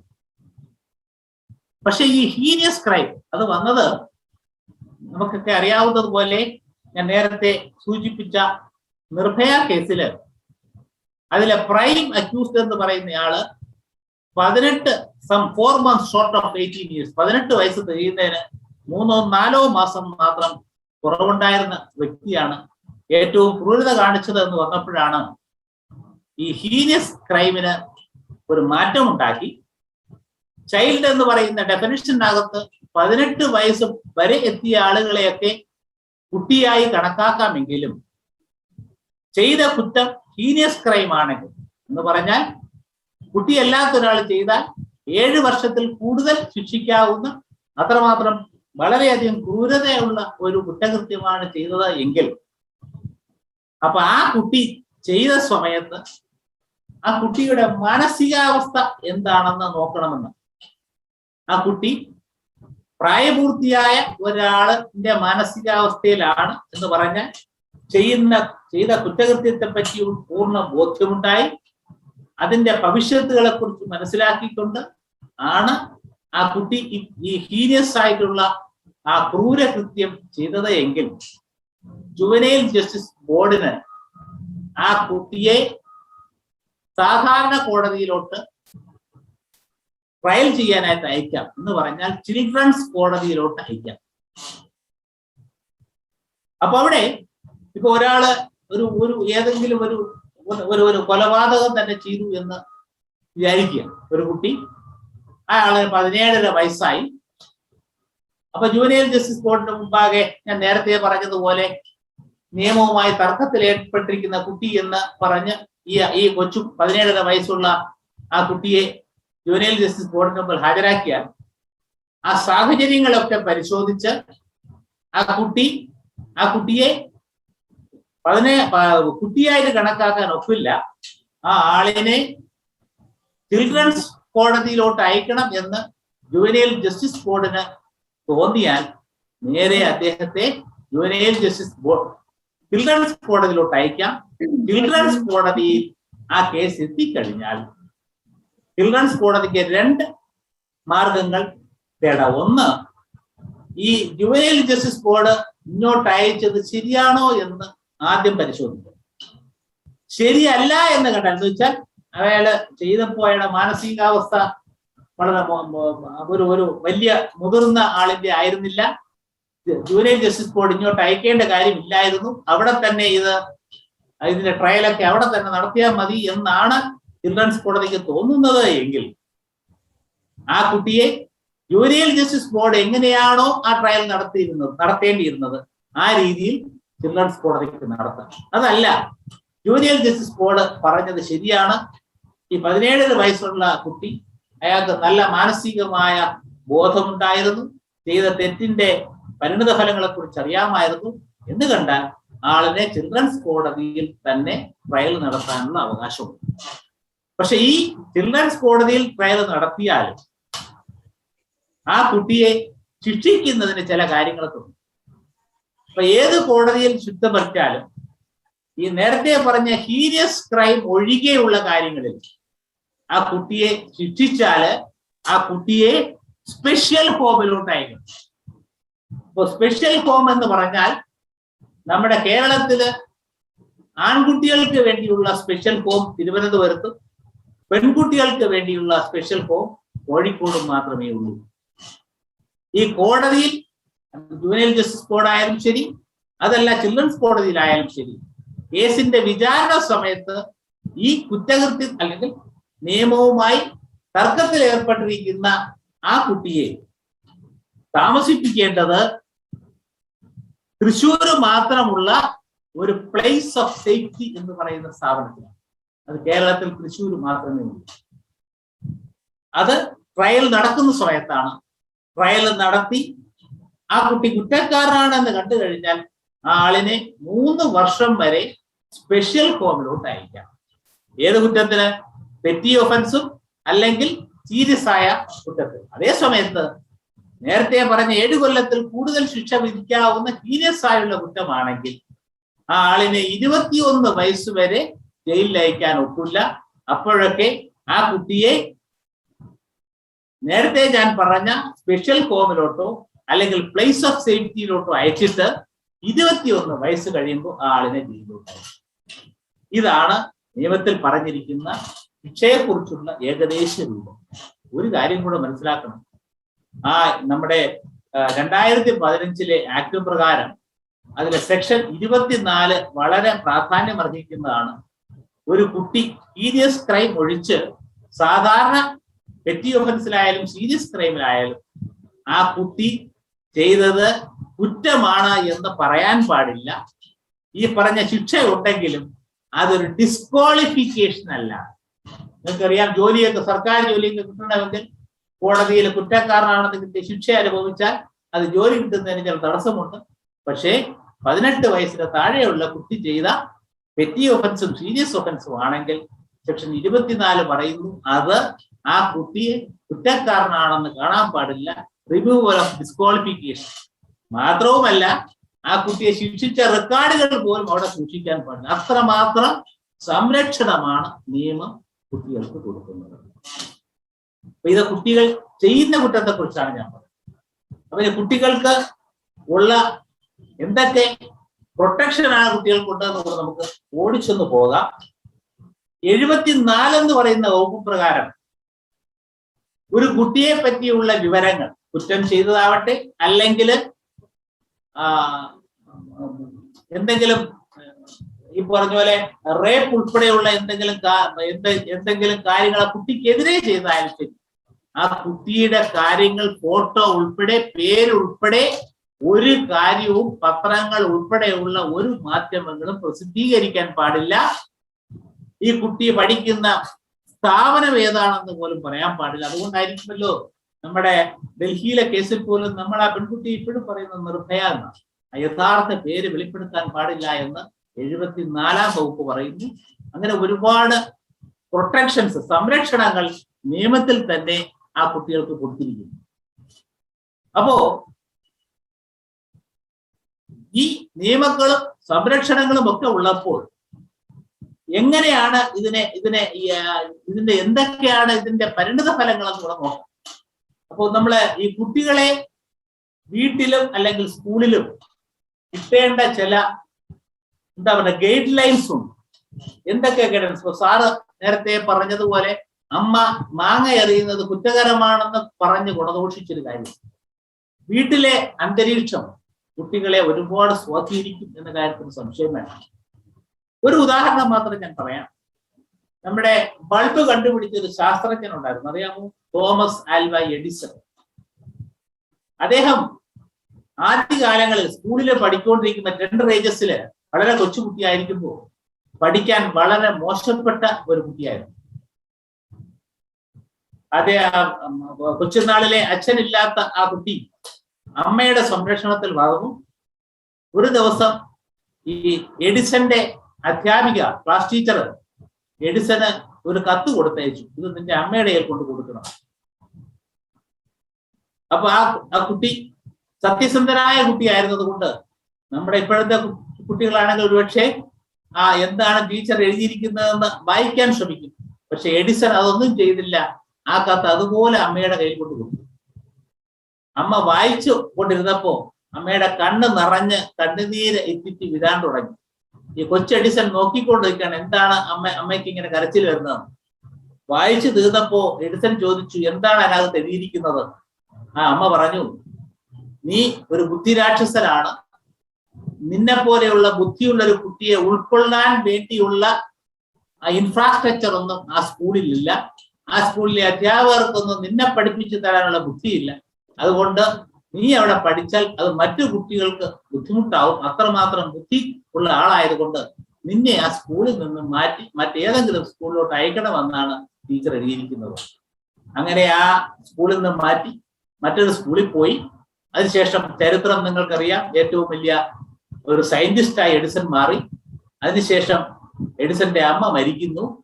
അമ്മ മരിച്ചതിന് ശേഷം ആ അമ്മയുടെ പെട്ടി, ആ സൂട്ട് കേസ് പരിശോധിക്കുന്ന വേളയിൽ ഈ പണ്ട് എഡിസൺ കൊണ്ടുകൊടുത്ത എഴുത്ത് അമ്മ സൂക്ഷിച്ചു വെച്ചിരുന്നു. അപ്പൊ ഈ എഡിസൺ ആ കത്തെടുത്ത് വായിച്ചപ്പോ ആ കത്തിനകത്ത് അന്നത്തെ ടീച്ചർ പറഞ്ഞിരുന്നത്, നിങ്ങളുടെ കുട്ടി വെറും ഒരു മഠേനാണ്, അവന് വേണ്ടി സമയം കളയുവാൻ ഞങ്ങളുടെ ടീച്ചർമാർക്ക് സമയമില്ല, മറ്റു കുട്ടികളെയൊക്കെ ഞങ്ങൾക്ക് നോക്കണം, ഈ കുട്ടി കാരണം മറ്റു കുട്ടികൾക്ക് പഠിക്കാൻ പറ്റുന്നില്ല, അത്രമാത്രം ശല്യമാണ്, അതുകൊണ്ട് ഉടൻ തന്നെ ആ കുട്ടിയെ ആ സ്കൂളിൽ നിന്ന് മാറ്റണം. ആലോചിച്ച് നോക്കൂ, ഒരമ്മയുടെ വാക്കുകളിൽ ഉണ്ടായ വ്യത്യാസം എന്തുമാത്രം സ്വാധീനം ചെലുത്തി. അപ്പൊ കുട്ടികള് വീട്ടിലുണ്ടാകുന്ന സ്വാധീനം, സ്കൂളിലുണ്ടാകുന്ന സ്വാധീനം, അവിടെയാണ് CG3 പ്രവർത്തനങ്ങൾ പോലെ സ്കൂളില് വന്ന് നിയമത്തിന്റെ പരിരക്ഷ എത്രമാത്രം ഉണ്ട്, എന്തുമാത്രം സ്വാധീനം നിയമത്തിലൂടെ നമുക്ക് കിട്ടും, നമുക്ക് എന്തൊക്കെ അവകാശമുണ്ട്. ആലോചിച്ച് നോക്കൂ, ഏതെങ്കിലും ഒരു 17 വയസ്സായ ഒരു കുട്ടി റോഡിൽ നിൽക്കുമ്പോൾ എന്ത് കാര്യവുമാവട്ടെ, ഇനി ഈ MPM ഇവിടുത്തെ കുട്ടികളൊക്കെ നല്ല കുട്ടികളാണെന്ന് എനിക്കറിയാം, പക്ഷെ റോഡ് സൈഡില് 17 വയസ്സായ ഒരു കുട്ടി നിന്നപ്പോ ഏതെങ്കിലും പോലീസുകാരൻ വന്ന് GP കേരള എന്ന് പറഞ്ഞാൽ ഉടൻ പറയണം CG3 ഞങ്ങളെ പഠിപ്പിച്ചു തന്നു, ഞങ്ങളെ പോലീസ് ജീപ്പിൽ കയറ്റാൻ പാടില്ല എന്ന് പഠിപ്പിച്ചു തന്നു എന്നുള്ള വിവരം പറയും. ഇങ്ങനെയുള്ള നിയമങ്ങൾ അറിയേണ്ടത് നിയമങ്ങൾ അനുസരിക്കാൻ കൂടിയാണ്. അതുപോലെ നമ്മളെ നിയമത്തിന്റെ ഒരു സമൂഹം, നിയമം പരിപാലിക്കുന്ന, നിയമം അനുസരിക്കുന്ന ഒരു സമൂഹം കൂടെ സൃഷ്ടിച്ചെടുക്കാനുള്ള ഒരു ഉത്തരവാദിത്വം കൂടി നമുക്കുണ്ട്. അപ്പൊ ആ രീതിയിലുള്ള പ്രവർത്തനങ്ങൾ അറിയാൻ വേണ്ടിയാണ് ഇങ്ങനെയുള്ള ബാല നിയമങ്ങൾ ഉൾപ്പെടെയുള്ള ഒരുപാട് കാര്യങ്ങൾ. ഇനി ഇതിന് നമുക്ക് ഞാൻ ഒരുപാട് ദീർഘിപ്പിക്കില്ല, എന്തൊക്കെ നമുക്ക് ചെയ്യാൻ കഴിയും എന്നും കൂടി നമുക്ക് ശ്രദ്ധിക്കേണ്ടതുണ്ട്. ഒന്ന്, ഞങ്ങളുടെയൊക്കെ കുട്ടിക്കാലത്ത്, ഒരുപക്ഷെ കൈലാസാവുള്ള സാറിന്റെയൊക്കെ കുട്ടിക്കാലത്ത് നമ്മുടെ ക്ലാസ്സുകളിലൊക്കെ മോറൽ സയൻസ് ഒരു പീരീഡ് ഉണ്ടായിരുന്നു. ഞാൻ പെട്ടെന്ന് നിർത്താം. നമ്മുടെ മഹാഭാരതത്തിലെ അർജുനനുണ്ട്. അർജുനൻ വില്ലാളി വീരനായിരുന്നു അല്ലേ. അദ്ദേഹം എന്താ പറയാ, അദ്ദേഹം ജനിച്ചത് തന്നെ സത്യത്തെ സംരക്ഷിക്കാൻ, തെറ്റുകളെയൊക്കെ പരാജയപ്പെടുത്താൻ എന്തൊക്കെ അറിയാവുന്ന അർജുനൻ. എന്നെ എതിർക്കാൻ നിൽക്കുന്ന ആളുകളൊക്കെ അവരൊക്കെ ദുഷ്ടന്മാരാണെന്നും സത്യവിരോധികളാണെന്നും ഒക്കെ അറിയാവുന്ന അർജുനൻ. ഇപ്പുറത്ത് ഞാൻ സംരക്ഷിക്കേണ്ടത് സത്യത്തെയാണ്, ധർമ്മത്തെയാണ് എന്നൊക്കെ അറിയാവുന്ന അർജുനൻ. ജീവിതത്തിന്റെ ഒരു പ്രത്യേക സന്നിഗ്ധാവസ്ഥ വന്നപ്പോ അദ്ദേഹത്തിന് വില്ലാളി വീരനായ അർജുനന്റെ കൈകൾ വിറച്ചില്ലേ. എന്താ കാര്യം? ഒരു ജ്ഞാനമില്ലാത്തതിന്റെ അവസ്ഥ. ജ്ഞാനം എന്ന് പറഞ്ഞാൽ അത് സാധാരണ നമ്മൾ പഠിച്ചു വെച്ചിരിക്കുന്ന എഡ്യൂക്കേഷൻ അല്ല. നമ്മുടെ സർവേപ്പള്ളി രാധാകൃഷ്ണൻ എന്ന് പറയുന്ന വിദ്യാഭ്യാസ വിവക്ഷം പറഞ്ഞത്, a child is to be educated as a man and not as a civil servant. അപ്പൊ വിദ്യാഭ്യാസത്തിലൂടെ ഒരു കുട്ടിയെ മനുഷ്യനാക്കുന്ന ഒരു സമ്പ്രദായം, അവിടെ ആണ് നിയമത്തിന്റെ പ്രാധാന്യം, സമൂഹത്തിന്റെ പ്രാധാന്യം. അങ്ങനെ സമൂഹത്തില് നിയമങ്ങൾ ഏറ്റവും അടിസ്ഥാനപരമായ നിയമങ്ങളൊക്കെ മനസ്സിലാക്കി മുന്നോട്ട് പോകേണ്ട ഒരു സാഹചര്യം നമുക്കുണ്ട് എന്ന് മനസ്സിലാക്കി നമ്മുടെ അവകാശങ്ങൾ മനസ്സിലാക്കുന്നതിനോടൊപ്പം നമുക്ക് സമൂഹത്തോടുള്ള ചില ഉത്തരവാദിത്തങ്ങളുണ്ട്. ഈ ബാലനീതി നിയമത്തിലുള്ള നമ്മുടെ അവകാശങ്ങളൊക്കെ പഠിക്കുന്നതിനോടൊപ്പം തന്നെ നമുക്ക് സമൂഹത്തോടുള്ള നിയമങ്ങൾ, അതിനു വേണ്ടിയുള്ള ഒരു നോളജ്. പക്ഷെ ഇപ്പോ വാല്യൂ ആഡഡ് എഡ്യൂക്കേഷൻ അങ്ങനെയൊക്കെ പറഞ്ഞുകൊണ്ട് ചില കാര്യങ്ങളൊക്കെ നടക്കുന്നുണ്ട്. പക്ഷെ അതിനൊക്കെ അപ്പുറത്തേക്ക് ഒരു പൗരബോധം കൂടെ വളരാൻ ഈ നിയമപഠനം ഉപയോഗപ്പെടും. ഇങ്ങനെയുള്ള ക്ലാസ്സുകളിലൊക്കെ അറ്റൻഡ് ചെയ്ത് നമ്മുടെ കൈലാസാറുള്ള സാറിനെ പോലെയൊക്കെ സുപ്രീം കോടതിയിലെ അഭിഭാഷകനൊക്കെയായി മാറാനുള്ള പ്രചോദനം ഇന്ന് ഈ ക്ലാസ് കേട്ടുകൊണ്ടിരിക്കുന്ന ഒരു കുട്ടിക്കെങ്കിലും ഉണ്ടായാൽ CG3 ധന്യമായി. എന്തായാലും എനിക്ക് അനുവദിച്ച സമയം നിർത്തിയിരിക്കുന്നു. I don't know how far I have done justice to you. അരമണിക്കൂർ കൊണ്ട് ഇതിനപ്പുറമൊക്കെ പറഞ്ഞു പോകാൻ പറ്റുമെന്ന് പ്രതീക്ഷിക്കുന്നില്ല. എന്തായാലും ഒരു അവസരം തന്ന CG3ക്ക്, പ്രത്യേകിച്ച് എന്റെ സ്നേഹിതൻ ഡോക്ടർ KP കൈലാസാറിലേക്കുള്ള നന്ദി രേഖപ്പെടുത്തിക്കൊണ്ട് ഇത്രയും നേരം എന്നെ കേട്ടിരുന്ന ഈ MPM-ലെ സുഹൃത്തുക്കൾ, എന്റെ കണ്ട കഠോര ശബ്ദവും ഈ വൃത്തികെട്ട മുഖവുമായി ഞാൻ വിടവാങ്ങട്ടെ. നന്ദി, നമസ്കാരം. കുട്ടികളുടെ അവകാശങ്ങളെ പറ്റിയും ജുവനൈൽ ജസ്റ്റിസ് ആക്ടിനെ പറ്റിയും നിയമപഠനത്തിന്റെ അനിവാര്യതയെ പറ്റിയും നമുക്ക് വിപുലീകരിച്ച് ഈ ഉദ്യമത്തെ അന്വർത്ഥമാക്കിയ വിശദമായ പ്രഭാഷണത്തിന് പ്രിയപ്പെട്ട ബാബുരാജ് സാറിനും നന്ദി.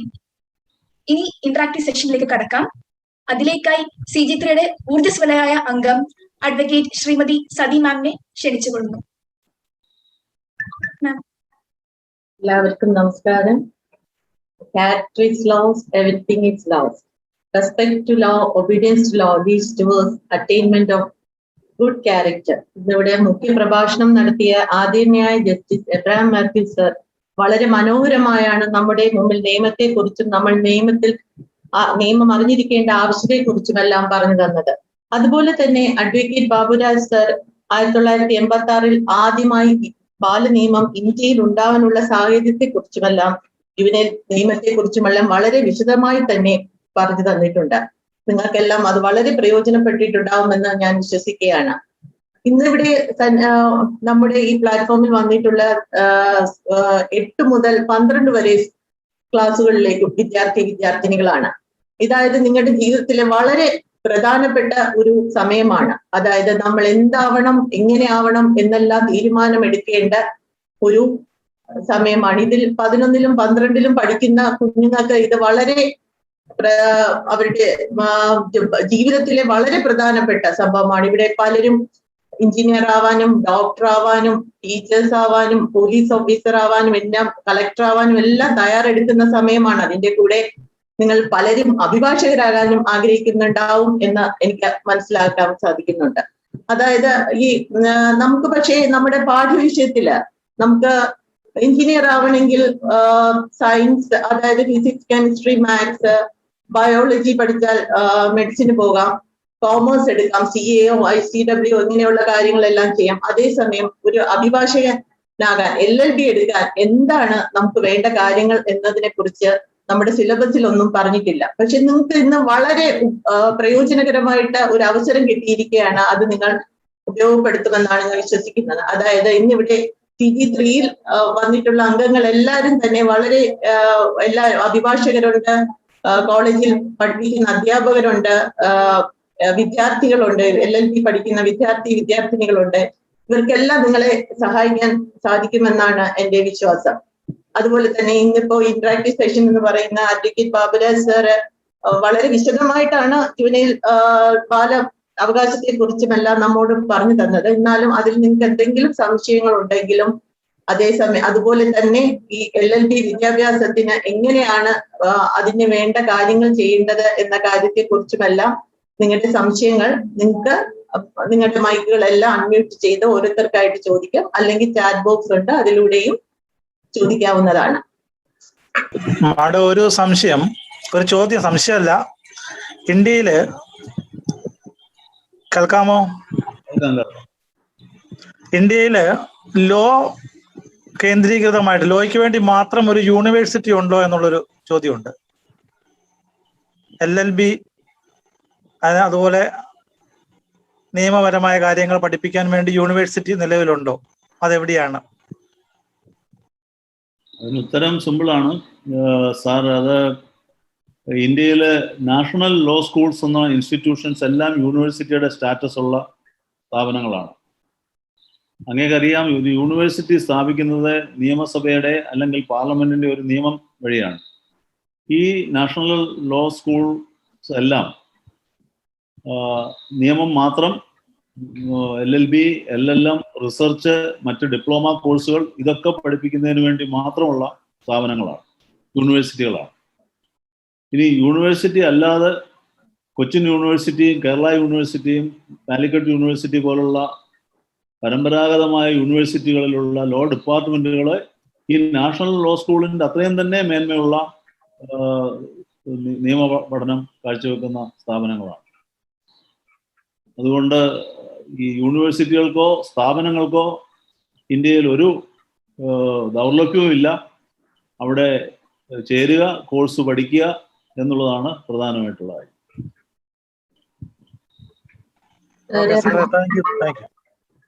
ചാറ്റ് ബോക്സിൽ ചോദ്യം വന്നിട്ടുണ്ട്. ക്ലാറ്റ് എക്സാമിൽ കവർ ചെയ്യേണ്ട പോർഷൻസ് പറഞ്ഞു തരാമോ? ക്ലാറ്റ് എക്സാമിന് കവർ ചെയ്യേണ്ടുന്ന പോർഷൻസ് ഇപ്പൊ ഇവിടെ ഈ 5-10 മിനിറ്റ് കൊണ്ടുള്ള ഒരു ഇന്ററാക്ഷനിൽ നമുക്ക് ഡിസ്കസ് ചെയ്യാൻ സമയ ദൗർലഭ്യമുണ്ട്. അതുകൊണ്ടാണ് CG3 ഈ പ്രോഗ്രാം നടത്തുമ്പോഴെല്ലാം സ്കൂളിലെ പ്രിൻസിപ്പലിൻ്റെ അടുത്തും അധ്യാപകരുടെ അടുത്തും ഇതിനെക്കുറിച്ച് ഡിസ്കസ് ചെയ്യുമ്പോൾ പറയുന്നത്, ഇന്ന് മുതൽ MBM ഹയർ സെക്കൻഡറി സ്കൂൾ ഞങ്ങളുടെ സ്കൂൾ കൂടിയാണ്. ഇവിടെ ഈ പരിപാടി നടത്തി ഞങ്ങൾ ഗുഡ് ബൈ പറഞ്ഞു പോവുകയല്ല, ഒരു ബന്ധം, കണക്ടിവിറ്റി സ്ഥാപിക്കുകയാണ്. നിങ്ങൾക്ക് ക്ലാറ്റ് എഴുതാനോ അല്ലെങ്കിൽ മറ്റേതെങ്കിലും എക്സാമിനേഷൻസ് തയ്യാറെടുക്കുന്നതിന് അതിന് വേണ്ടുന്ന സഹായം ചെയ്യുന്നതിനുള്ള എല്ലാവിധമായ ഇൻഫ്രാസ്ട്രക്ചറും കോമ്പീറ്റൻ്റ് ആയിട്ടുള്ള ആളുകൾ CG3-യിലുണ്ട്. നിങ്ങൾക്ക് സ്കൂൾ വഴി CG3-യെ സമീപിക്കാവുന്നതാണ്. ഈ പരിപാടി കഴിഞ്ഞതിന് ശേഷം വരുന്ന ആളുകളിലും നിങ്ങൾക്ക് CG3-യുമായിട്ട് ബന്ധപ്പെടാം. പക്ഷെങ്കിൽ ഒരു കണ്ടീഷൻ മാത്രം, അത് വളരെ സ്ട്രിക്റ്റ് കണ്ടീഷനാണ്. നിങ്ങൾ വരുന്നത് സ്കൂൾ വഴിയായിരിക്കണം. നിങ്ങൾ നേരിട്ട് കുട്ടികൾ CG3-യിൽ സമീപിച്ചാൽ ഒരു പക്ഷെങ്കിൽ നമ്മൾ നിങ്ങളോട് സ്കൂളിലെ പ്രധാന അധ്യാപകരുടെയോ സമ്മതത്തോടുകൂടി അവർ വഴി വരുവാൻ പറയും. ഇതാണ് സിമ്പിൾ. അത് ഫ്ലാറ്റ് എക്സാമിനേഷൻ മാത്രമല്ല, നിങ്ങൾക്ക് വേറെ എന്തെങ്കിലും നിയമപരമായ സംശയങ്ങളുണ്ടെങ്കിൽ നിങ്ങൾക്കോ നിങ്ങളുടെ രക്ഷകർത്താക്കൾക്കോ അധ്യാപകർക്കോ ഈ സ്കൂളിനോ ഉണ്ടെങ്കിൽ CG3 നിങ്ങളുടെ കൂടെ കാണും, വേറെ സംശയമില്ല. സർ, അടുത്ത ചോദ്യം ഏജ് ലിമിറ്റേഷൻ ഉണ്ടോ എന്നാണ്. 9 തോമസ്. ഏജ് ലിമിറ്റേഷൻ ഉദ്ദേശിക്കുന്നത് നിയമ പഠനത്തിനാണോ, എന്താണ് ഉദ്ദേശിക്കുന്ന? ചാറ്റ് ബോക്സിലിട്ട് നിയമ പഠനത്തിനാണെങ്കിൽ ഏജ് ലിമിറ്റേഷൻ ഇല്ല. ബാബുരാജ് സർ, ബാബുരാജ് സാർ നിയമ പഠനത്തിനാണ്. നിയമ പഠനത്തിന് ഏജ് ലിമിറ്റേഷൻ ഇല്ല. കാരണം പ്രധാനമായിട്ടും 3 ഇയർ കോഴ്സ് കഴിഞ്ഞുണ്ട്. അതെ, ആ ഒരു മിനിമം ഏജിന്റെ പ്രശ്നമുണ്ട്. ലിമിറ്റേഷൻ ഇല്ല. ലിമിറ്റേഷൻ ഉള്ളത് +2 കോഴ്സ് കഴിഞ്ഞവരായിരിക്കണം എന്നുള്ളതാണ്. ആദ്യമായി 5 ഇയർ കോഴ്സ് തുടങ്ങിയപ്പോൾ അതിനെ സംബന്ധിച്ച് കേസുകളൊക്കെ വന്നതാണ്. 23 വയസ്സ് കഴിഞ്ഞവർക്ക് എൻറോൾ ചെയ്യാൻ പാടുള്ളൂ എന്നുള്ളത് 22 വയസ്സൊക്കെ ആകുമ്പോൾ കുട്ടികൾ LLB പാസ്സായി ഇറങ്ങി. അന്ന് കേരള ഹൈക്കോടതിയിലും കേസുകൾ ഉണ്ടായതാണ്. ഇപ്പോൾ അത് അങ്ങനെയുള്ള യാതൊരുവിധമായ വൈഷമ്യങ്ങളും ഇല്ല. Thank you sir.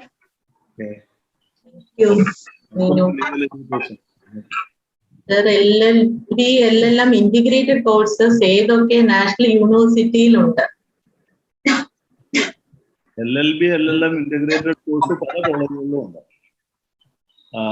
അതുപോലെ തന്നെ പല കോളേജുകളും ഇല്ല, വളരെ വിരളമായിട്ടേ ഉള്ളൂ. അതുപോലെ LLM-ഉം PhD-യും കൂടെയുള്ള ഇന്റഗ്രേറ്റഡ് കോഴ്സുകളും ഉണ്ട്. നിങ്ങൾ LLM-നെ കുറിച്ചും PhD-യെ കുറിച്ചും ഒക്കെ നിങ്ങൾക്ക് ആകർഷണം തോന്നുമെങ്കിലും ഈ LLB എന്ന് പറയുന്ന അതൊരു ലിറ്റ്മസ് ടെസ്റ്റാണ്. അതൊരു ബാപ്റ്റിസമാണ്. ബാപ്റ്റിസം LLB കഴിഞ്ഞവരെ എല്ലാവരെയും ലോമൻ എന്ന് പറയാം, മറ്റവരെ ലേമൻ എന്ന് പറയാം. അപ്പോൾ ഈ LLB ആണ് മുഖ്യമായിട്ടുള്ള ക്വാളിഫിക്കേഷൻ. നമ്മുടെ attorney general KK Venugopal LLB ഉള്ളൂ, LLM-ഉം PhD ഒന്നുമില്ല. നമ്മുടെ കേരളത്തിലെ പ്രമുഖരായിരുന്ന മള്ളൂർ ഗോവിന്ദപിള്ളയും പിന്നെ കുഞ്ഞിരാമൻ മേനോനും പിന്നെ TV പ്രഭാകരനും ബാരിസ്റ്റർ MK നമ്പ്യാരും മാനുവൽ പൈഗഡ സാറും ഒക്കെ LLB-കാരാണ്. സുപ്രീം കോടതിയിലെ മെജോറിറ്റി ജഡ്ജിമാരും LLB-കാരാണ്. LLM-ഉം PhD-യും ഒക്കെ ഒരു കൗതുകം കൊണ്ട് നമ്മളെ വിജ്ഞാനത്തിന്റെ ഒരു ജിജ്ഞാസ കൊണ്ട് നമ്മൾ മുന്നോട്ട് പോകുന്നതാണ്. പിന്നെ അതെടുത്തിട്ട് അതിന് തക്കതായ ജോലിക്ക് പോകുന്നവരുമുണ്ട്. LLB ശരിക്ക് ചെയ്താൽ, ബാലപാഠം ശരിക്കും ശ്രമിച്ച് കിട്ടിയാൽ പിന്നെ പുറമോട്ട് നോക്കേണ്ടെന്ന ആവശ്യം ഉണ്ടാകും.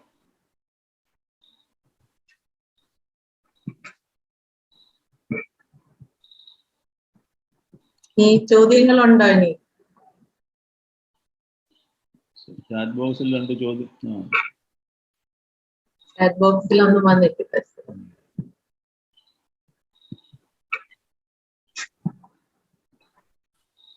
ഇനിയും ചോദ്യങ്ങളുണ്ടെങ്കിൽ ചോദിക്കാം.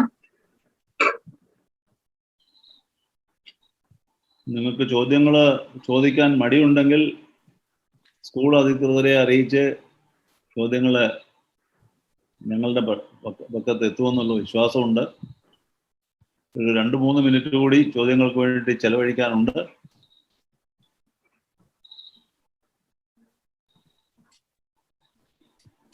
ബാബുരാജ് സാറ് അവസാനം പറഞ്ഞതുപോലെ ഒരു കുട്ടിക്കെങ്കിലും ഈ മീറ്റിംഗ് തുടങ്ങുമ്പോൾ ചിന്തയിലില്ലായിരുന്ന ഒരു കുട്ടിക്കെങ്കിലും നിയമം പഠിക്കണമെന്ന് തോന്നിയിട്ടുണ്ടെങ്കിൽ അതൊരു വലിയ കാൽവയ്പായിരിക്കും, ഒരു വലിയ മുതൽക്കൂട്ടായിരിക്കും. ഞങ്ങൾക്കറിയാം, പ്രിൻസിപ്പൽ സാറുമായിട്ടുള്ള അനൗദ്യോഗികമായ ചർച്ചകൾ നടത്തിയപ്പോൾ ഈ സ്കൂളിലെ 11ാം തരത്തിലും 12ാം തരത്തിലും പഠിക്കുന്ന പല കുട്ടികൾക്കും ലോ കോഴ്സുകൾക്ക് ചേരണമെന്ന് ആഗ്രഹമുള്ളവരുണ്ട്. ഇവിടുത്തെ പ്രശ്നം മെഡിസിനും എഞ്ചിനീയറിങ്ങിനും ഒക്കെ ഉള്ളതുപോലുള്ള ചെറുപ്പം മുതലേ ഉള്ള ഒരു ക്രമീകരണമോ ഒരു പിന്തുണയോ കുട്ടികൾക്ക് കിട്ടുന്നില്ല. നിയമം അറിഞ്ഞിരിക്കേണ്ടതിന്റെ ആവശ്യം ഇങ്ങനെയുള്ള സദസ്സുകളിൽ നിന്നാണ് നമുക്ക് കിട്ടുന്നത്. അടുത്തൊരു ചോദ്യം വന്നിട്ടുണ്ട് ചാറ്റ് ബോക്സിൽ. ഇപ്പോ മജിസ്ട്രേറ്റ് ടെസ്റ്റ് എക്സ്പീരിയൻസ്ഡ് അല്ലാത്ത അഡ്വക്കേറ്റ്സിനും പഠിച്ചിറങ്ങിയ കഴിഞ്ഞാൽ ഉടനെ ട്രൈ ചെയ്തുകൂടെ സർ? ബാബുരാജ് സാർ പറഞ്ഞു കൊടുക്കണം. ശരിയാ, എക്സ്പീരിയൻസ് വേണ്ട. ഇപ്പൊ LLB മാത്രം മതി, അഡ്വക്കേറ്റ് പോലും ആവണ്ട. ഇപ്പൊ LLB മാത്രം മതി.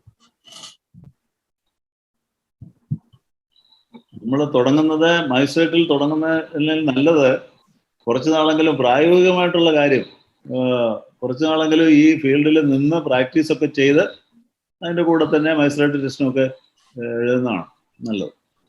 ആദ്യം കോടതി എന്താണെന്നൊന്ന് മനസ്സിലാക്കുക. പിന്നെ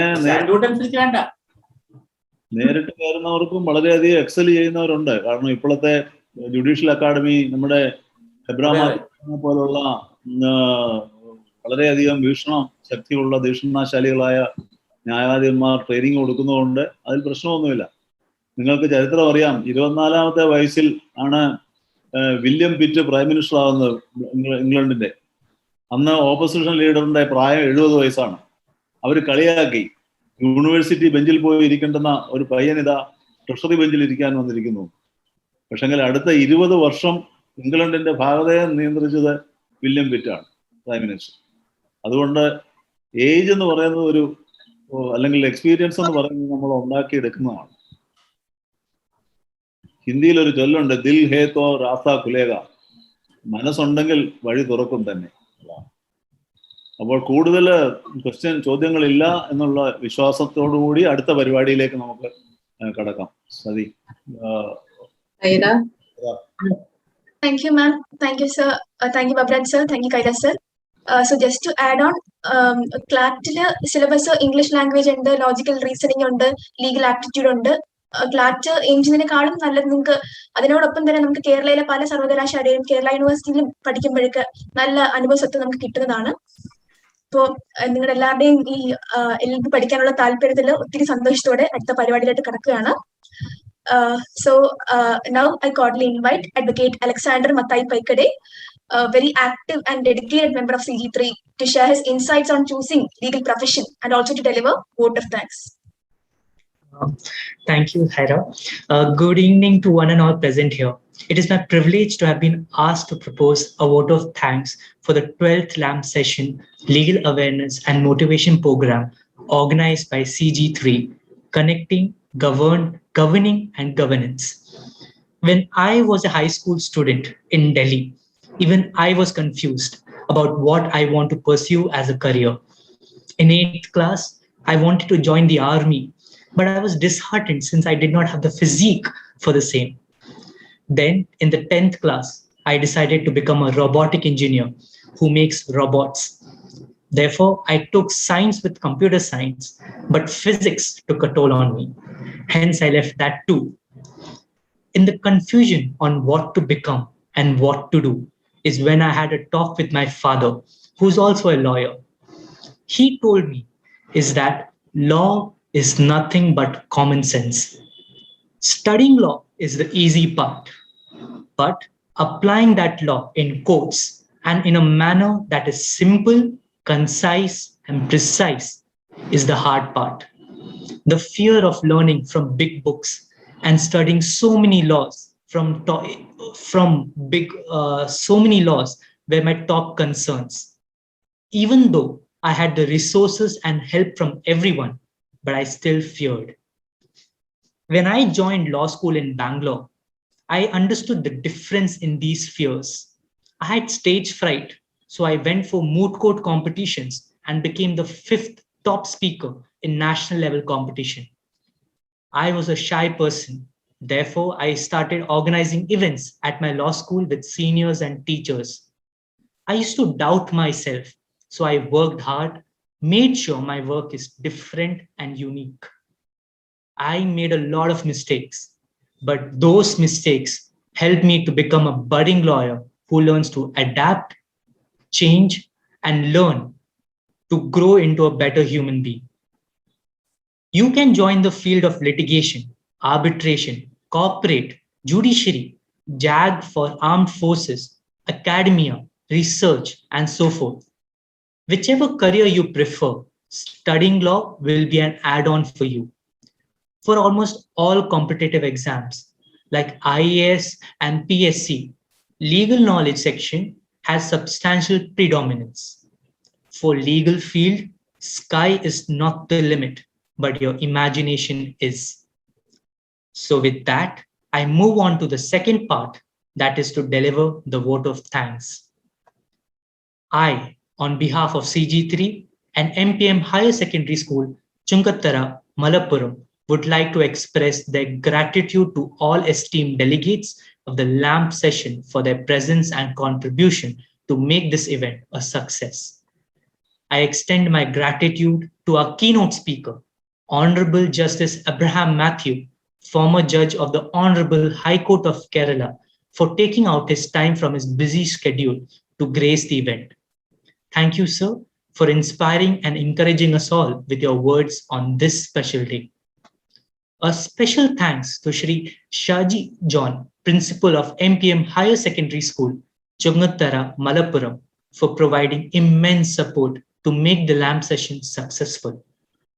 A notable thanks to Advocate V.A. Baburaj sir for being a motivational speaker and enlightening the students and audience on juvenile justice administration quite interestingly. I thank Advocate R. Sati ma'am for moderating the interactive session. Without their tireless efforts and dedication to the profession by giving back to the society, this event would have failed to strive even higher. I extend my gratitude to Dr. Kailashanatha Pillai sir, Senior Advocate, Supreme Court of India, and the mentor for CG3, for the opening words for this LAMP session. Without his relentless efforts and motivation, this event would not have been a triumph. I extend my gratitude to Srimati Minu Abraham, economics teacher at the school, for the welcome speech, and all the teaching and non-teaching staff of the school for bringing the students together even amidst the pandemic. Thank you to Ms. Steffi Mariam Sunil of 12th class for the prayer song. I must thank the organizing team, technical support, and members of the CG3 for working hard for the past few days to make this LAMP session successful. Finally, I must thank the students of MPM Higher Secondary School and parents for being such a great audience and for their presence. I'm looking forward to seeing a few students of this gathering as advocates in black coats in the Munsif Court, High Courts, and the Supreme Court of India. Students, please remember that we, the members of CG3, are always available for any questions from your side regarding the legal profession and how to go about it. The important thing to remember is to learn, grow, and adapt in the legal field. So please contact your teachers or the principal to get in touch with us. Thank you once again to everyone present for making this LAMP session a great success. Wish you all the best of best. Thank you. Thank you, Alexander. I will tender a vote of thanks to Mr. Alexander for making such a brilliant effort in discussing his own experiences as well as pieces of advice to the youngsters assembled here and the way in which he has conveyed the vote of thanks. So we are coming to a close. Baburaj sir, Saji John sir, all teachers, all present here. It was really a good experience for us. We are there for the students and this institution. From the innermost vocals of the heart, once again, CG3 thanks expresses the gratitude to the institution and the teachers. We had a very valuable time from the words of Justice Abraham Matthew and Baburaj sir. and some good questions were there, and we can have still more connections in future also. I wish this institution, the students, the teachers, and all parents, all other staff, the best of best in their lives, and all the best. Thank you. Jai Hind.